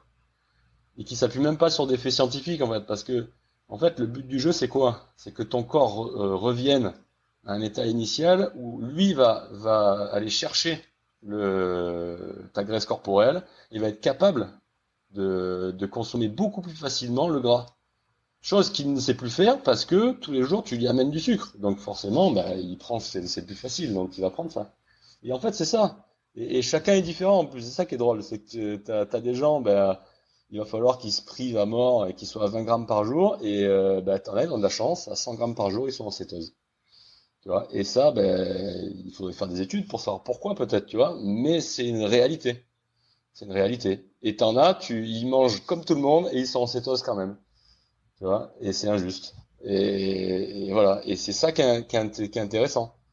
Mais si tu expérimentes pas et que tu dis non, c'est nul, de toute façon, il faut manger des pâtes pour courir vite, ben là, franchement, je suis pas d'accord.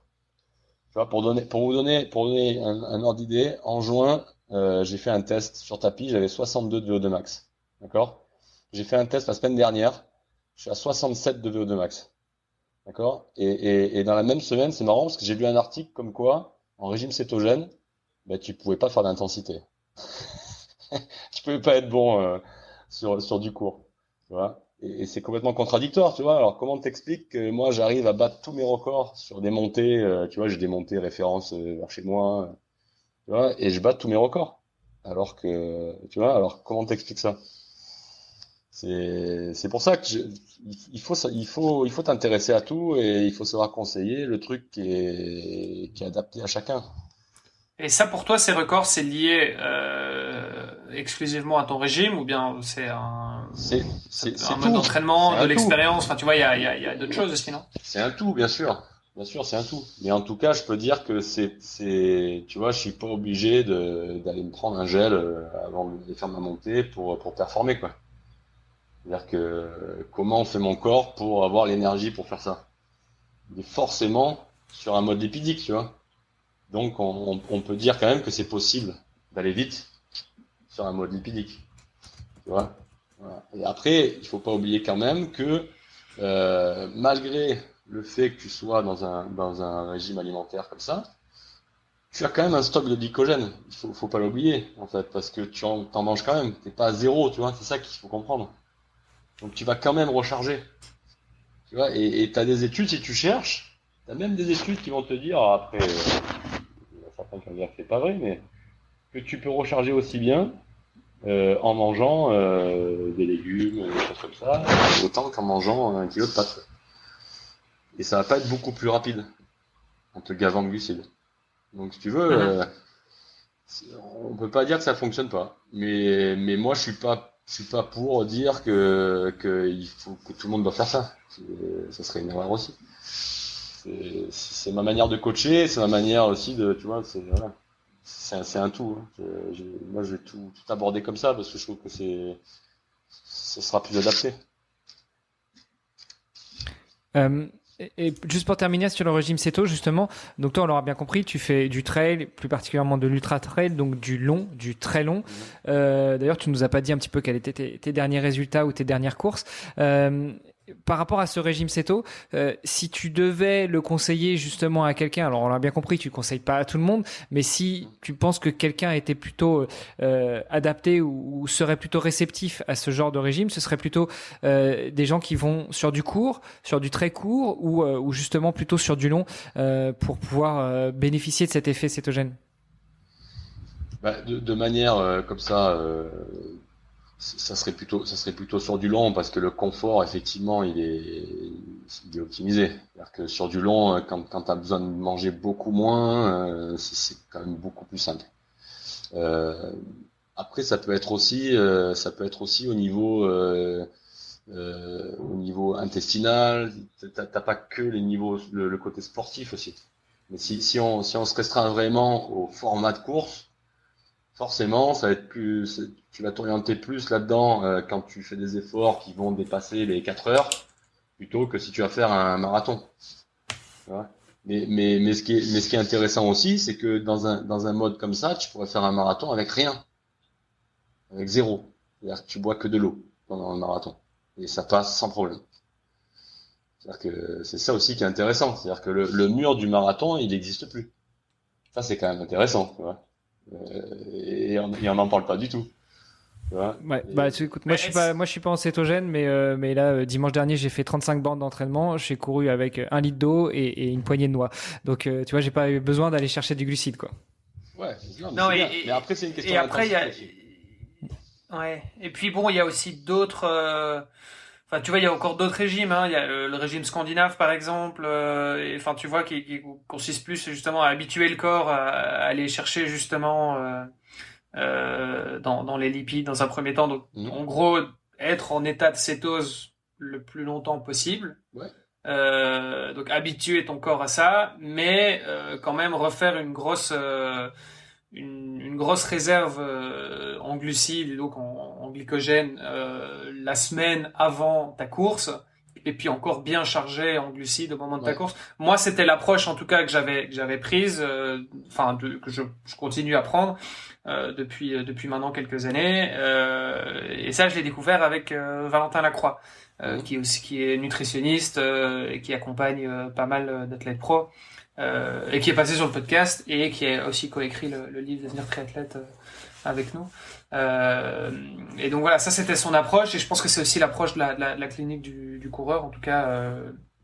Ça fonctionne dans ce style-là. Et moi, en tout cas, c'est mon ressenti. Après, encore une fois, je suis pas nutritionniste, je vais pas faire d'affirmations comme ça, mais en tout cas, je sais que moi, c'est vrai que c'est quelque chose qui ça fonctionne. Tu vas favoriser ta lipolyse en fait. Donc ça va fonctionner forcément. Tu vas habituer ton corps à fonctionner avec un stock de glycogène bas. Là, en ce moment, on entend beaucoup parler du sleep low. C'est-à-dire que tu manges plus de glucides le soir, tu vas t'entraîner le matin, donc du coup, tu vas favoriser la lipolyse, pareil. Donc ça fonctionne, sauf que tu vas pas avoir ce côté en fait au niveau métabolisme où tu vas forcer ton corps en fait à produire autre chose. Parce que derrière, tu vas le re-remplir les stocks. Donc du coup, voilà, t'as juste cette différence-là. Qui va faire la différence. Oui, c'est ça, c'est encore différent du cétogène, quoi. Ouais, okay. C'est ça, c'est différent. C'est pas le même objectif, en fait, si tu veux. Ça fonctionne aussi, mais par contre, je pense que ça fonctionne bien sur des efforts plus courts. Mais par contre, après, quand tu passes sur des efforts où il faut alimenter pendant l'effort, en fait. Là, après, c'est vraiment intéressant parce que t'alimentes beaucoup moins, quoi. C'est comme ça que je le verrai. Si vraiment il faut choisir un type d'effort le plus adapté à ce mode. Oui, c'est vrai que c'est peut-être bon de le rappeler aussi. Hein. Autant pour toi, tu disais que sur le court et l'intensif, ça te posait pas de problème, le régime cétogène, au contraire. Mais c'est vrai qu'en général, c'est plutôt quelque chose qu'on recommande pour le long. D'ailleurs, Olivier Maria, que je mentionnais tout à l'heure, lui, il est plutôt orienté ultra vélo. Ouais, et voilà. Pour moi, j'ai tendance à mettre la limite. Ça dépend, tu vois, qu'est-ce qu'on appelle long ou court, tu vois. Mais pour moi, jusqu'à 10-12 heures, en gros, format Ironman ou un ultra, mais un ultra d'une journée, quoi, un 300, 350, 400 km. Pour moi, ça, tu peux le faire. En vélo. Oui, à vélo, pardon. Oui, en une journée, forcément, à pied, c'est compliqué. Mais, mais tu vois, enfin, pour moi, ça, c'est, alors, ouais, certes, c'est du long, mais t'es pas encore dans du vrai ultra où t'as besoin de ça. En tout cas, enfin, moi, perso, je continue à m'alimenter avec des glucides, même si, éventuellement, je vais commencer à mettre un petit peu plus de gras tu vois, et peut-être un peu de salé aussi, à un moment ou l'autre.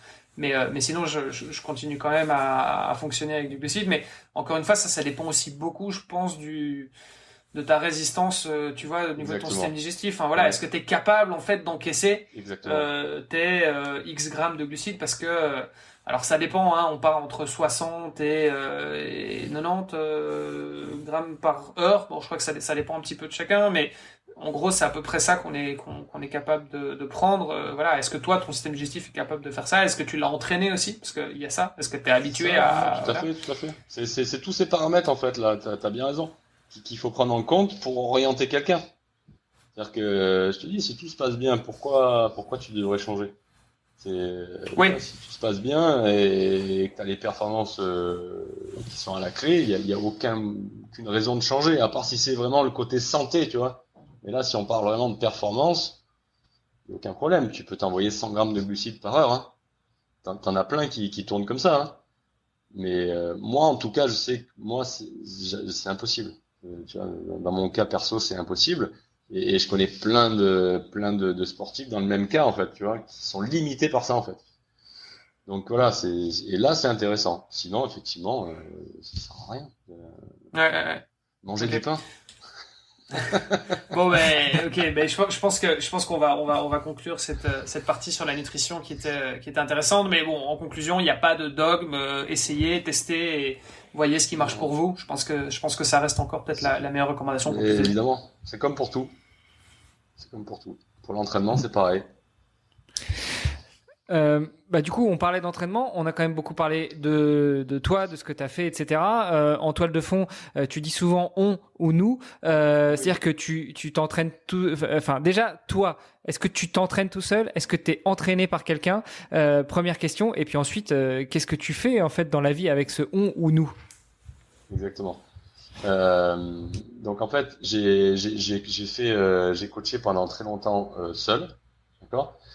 J'ai été rejoint par Olivier Jean il y a 3 ans, qui en fait qui est arrivé sur Aix-en-Provence, qui était coach, qui cherchait du travail, machin, qui est venu au club de trail à Aix-en-Provence, avec qui ça a bien fité. Et j'ai proposé de coacher avec moi le club de Aix qui grossissait énormément, donc on avait besoin de deuxième coach. Donc il a bossé avec moi, ça s'est très bien passé, on a quand même pas mal développé le truc que j'avais déjà depuis longtemps commencé à mettre en place.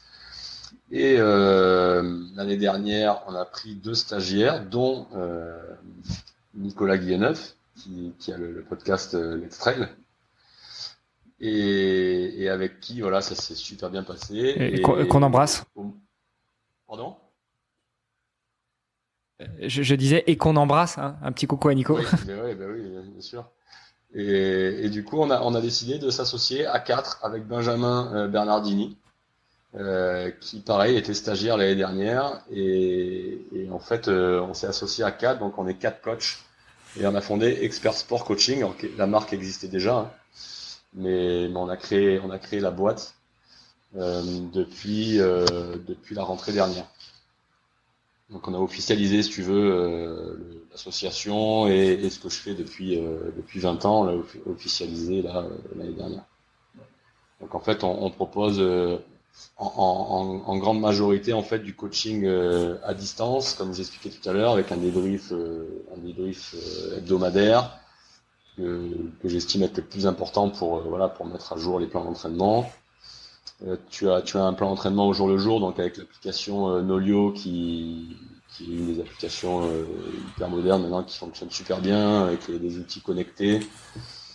Euh, donc t'as ton coaching au jour le jour sur ton smartphone, sur ton ordi, enfin, sur tous les supports, euh, qui te permet en fait d'atteindre ton objectif. Et du coup, là, vous gérez, donc on l'aura bien compris, hein, vous gérez plutôt de manière très personnalisée les entraînements. Vous avez combien d'athlètes, plus ou moins? Et puis, toi, tu es plutôt triathlon, ultra trail. Quel est votre champ d'action, quoi? En fait, lui, Olivier, qui a un passé de sprinter de haut niveau, a beaucoup d'expérience au niveau route. Donc, il a fait tous les marathons les plus connus, chose que j'ai pas fait du tout. Donc, lui est plutôt typé route, bien qu'il est passionné de trail aussi. Donc, il est plutôt marathon, tout ce qui est route et trail plutôt courte distance. Il a moins d'expérience sur le long, même s'il accompagne quelques personnes en long. Benjamin, lui, est assez polyvalent aussi. Moi, je suis plutôt typé, comme tu l'as dit, ultra trail, triathlon longue distance, mais je prends beaucoup de plaisir aussi à accompagner des gens qui veulent se remettre en forme, ou parce que j'estime en fait que ils ont un objectif aussi, hein. Donc, ce qui est important en fait, c'est cet objectif et qu'on t'accompagne de la manière la plus adaptée possible. Et Nicolas, qui lui est passionné de trail aussi, qui j'estime avec tout le contenu en fait qu'il a amassé au fil des épisodes, un énorme bagage dans le trail et qui lui accompagne particulièrement sur le trail aussi. Ok, et du coup, tu m'as pas répondu à ma toute première question. C'était toi, est-ce que tu t'entraînes tout seul sur base de ce que tu balancerais à tes athlètes ou est-ce que tu es accompagné? Non, alors en fait, si tu veux, moi je me suis toujours amusé à me payer des coachs. Alors je citerai pas de nom, hein, mais je me suis toujours payé des coachs pour tester. Tu vois, j'aime beaucoup. C'est toujours le jeu du test. Et là, dernièrement, en fait, ce que j'ai voulu qu'on fasse, c'est que les coachs se coachent. C'est-à-dire que moi, je suis coaché par Olivier Jean pour la saison 2023. Et moi, je coach Nicolas et je coach Benjamin. Et Benjamin coach Olivier. C'est Nicolas qui coach Olivier. Bon, du coup, vous vous coachez entre vous et ça vous permet peut-être. Enfin, qu'est-ce que ça t'apporte toi en tant qu'entraîneur d'être entraîné par quelqu'un d'autre? Est-ce que ça te permet de te détacher de ton entraînement? Est-ce que ça te permet d'avoir un autre regard? C'est hyper intéressant en fait. Et c'est hyper intéressant parce que du coup, je me mets à la place des gens. Je reçois des séances, tu vois, que j'ai pas prévu moi. Et alors, ce qui est incroyable, c'est au niveau de l'engagement dans la séance. C'est-à-dire que quand tu suis le plan d'entraînement que quelqu'un t'a fait, alors moi ça me fait ça, hein, le niveau d'engagement dans ta séance est démultiplié. C'est-à-dire que il m'a mis la séance, ben il faut vraiment que je donne le maxi parce qu'il m'a demandé de faire ça. Et en fait, si c'est moi qui mets les séances, alors c'est complètement mental, hein, mais ça a un impact complètement différent. Donc ça, c'est assez drôle. Et puis après, effectivement, comme tu dis, ça nous permet de prendre du recul et voilà, et d'améliorer encore notre coaching, de coacher les autres coachs, c'est aussi enrichissant pour ça. Ouais. Et effectivement, de toute façon, pour être objectif, c'est beaucoup mieux quand quelqu'un te fait ta préparation. Ouais, c'est l'histoire du psychanalyste qui ne peut se prétendre psychanalyste qu'une fois qu'il a fait lui-même une psychanalyse. Ouais, non, c'est vraiment bien. C'est vraiment bien parce qu'on a toujours tendance à en faire trop. Enfin, pour moi en tout cas, il vaut mieux que quelqu'un m'accompagne sur ce côté-là pour pouvoir me freiner quand il faut. Donc c'est bien. C'est très intéressant.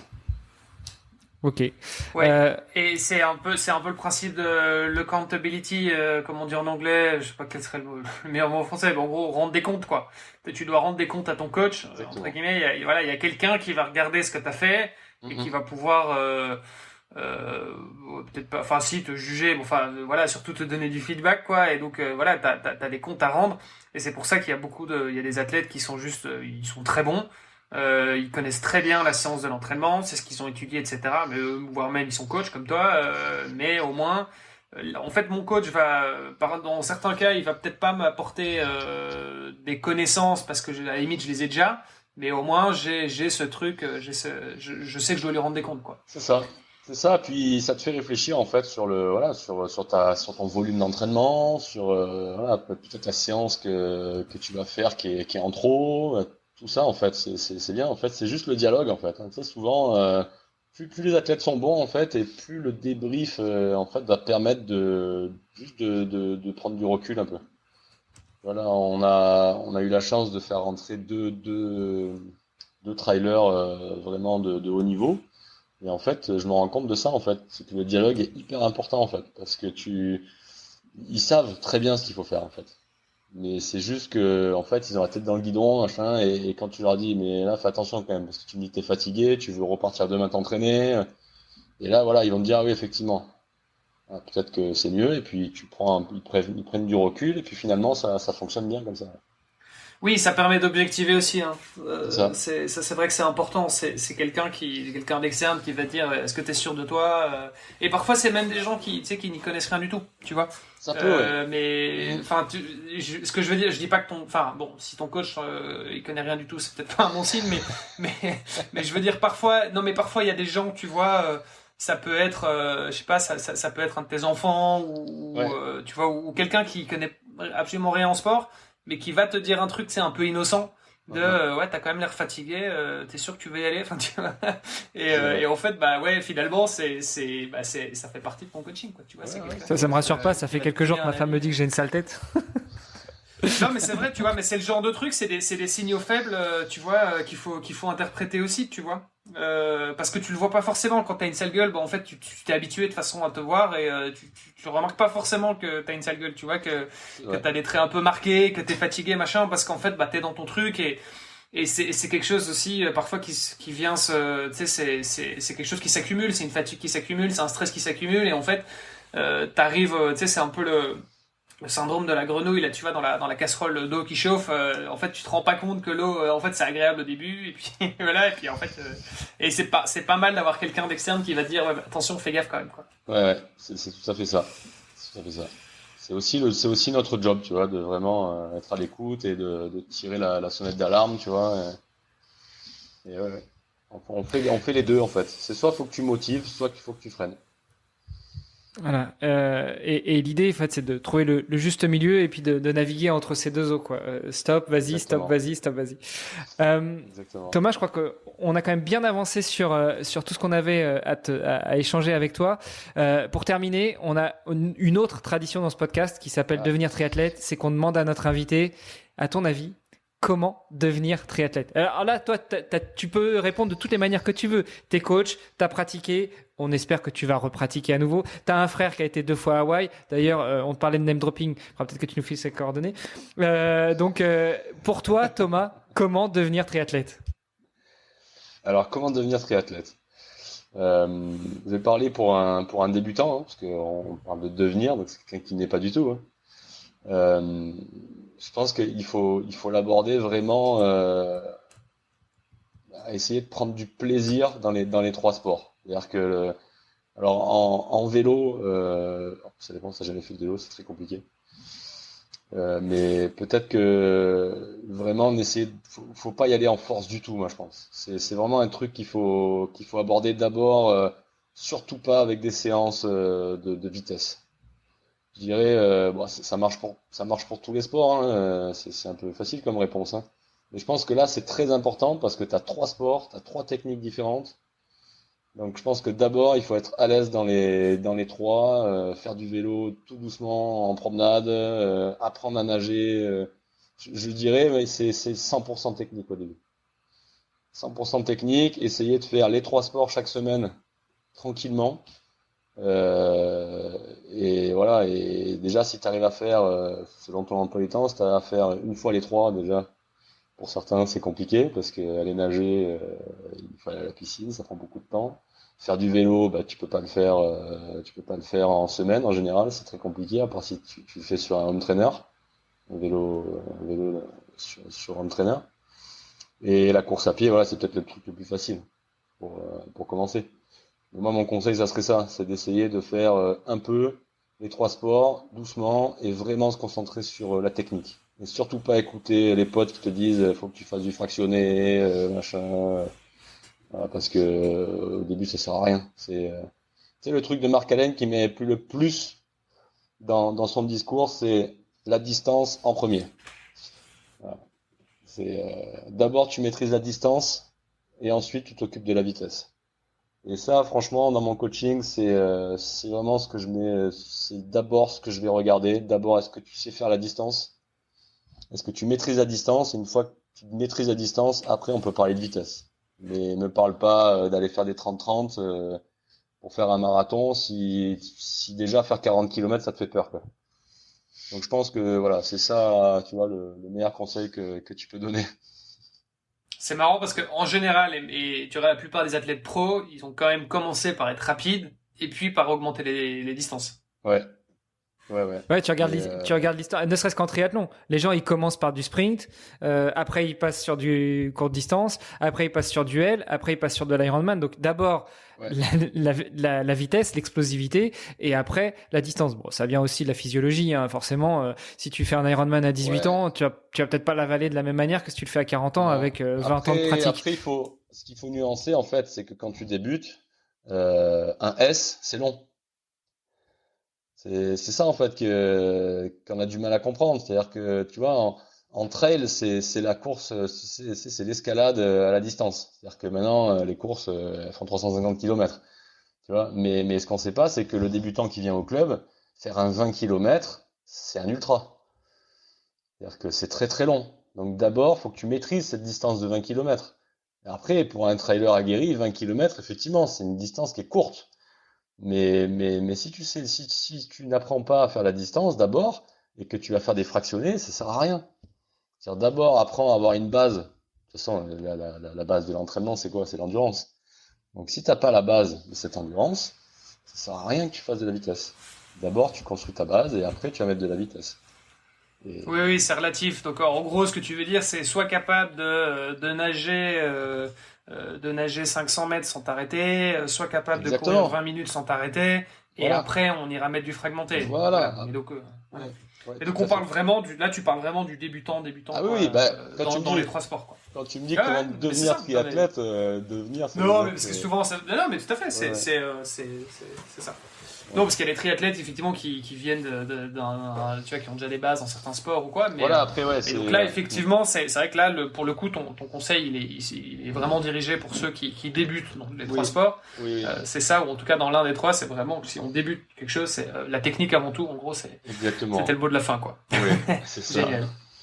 Et j'ai envie juste de préciser, avant qu'on clôture, même si, par exemple, comme toi ou comme d'autres sportifs qu'on a déjà reçus, comme d'autres triathlètes qui viennent du foot ou qui viennent du basket, même si tu sais courir sur un terrain pendant 90 minutes, plus éventuellement prolongation, ouais, la base c'est quand même tenir un certain temps, quand même prendre du plaisir, avoir de l'aisance, et après tu vas pouvoir mettre du fractionné, etc. Parce que même si tu cours 90 minutes sur un terrain, en fait tu fais pas 90 minutes sur un terrain. Un footballeur va pas devenir du jour au lendemain un ultra-trailer ou même un semi-marathonien ou un marathonien, parce qu'en fait c'est que du fractionné que tu fais. Mais faut peut-être voir C'est aussi ça. la technique avec laquelle tu fais ton fractionné. Tu cours pas pareil avec des crampons qu'avec des chaussures en lame de carbone. Exactement. Ouais, ouais, exactement. Donc, même pour ce genre de personnes, ce qui est intéressant au départ, c'est de voir la capacité d'endurance, la technique, et ensuite, oui, si tout va bien, ben, pourquoi pas, hein. Mais dans tout bon programme, je pense qu'il faudrait avoir cette phase au début pour analyser ça, voir si tu es capable. Après, si tu l'as déjà, on peut passer à la phase 2, hein. Il n'y a aucun problème, hein. Mais d'abord, voilà, passer par là pour être sûr de ne pas faire de bêtises, quoi. Super, écoute Thomas, merci beaucoup pour ces presque 2 heures passées ensemble. Pour terminer, où est-ce qu'on te retrouve, où est-ce qu'on te rejoint sur les réseaux ou autres, si on veut continuer la discussion avec toi? Alors moi, vous pouvez me trouver personnellement ou mon équipe de coach sur www.expertsportcoaching.com. Tout attaché. Super. Et puis toi, j'imagine Thomas Pigua sur tous les réseaux. De toute façon, on mettra ça dans les notes de l'épisode. Ouais. Vous tapez mon nom sur Google ou le nom de ma boîte et vous allez me trouver très facilement. Ouais. Super. Écoute, merci beaucoup Thomas. On te souhaite une bonne continuation, bon prochains objectifs, bon courage pour le CETO. Et puis Olivier, on se donne rendez-vous la semaine prochaine. Yes, merci Thomas, bon début de saison et la semaine prochaine. Ciao. Merci beaucoup à tous les deux. Ciao. Merci. Merci d'avoir écouté cet épisode jusqu'au bout. N'oubliez pas de rejoindre notre groupe Facebook pour discuter avec les invités, commenter et poser vos questions. Et Olivier et moi, nous vous répondrons dans un prochain épisode. À la semaine prochaine. Salut les sportifs.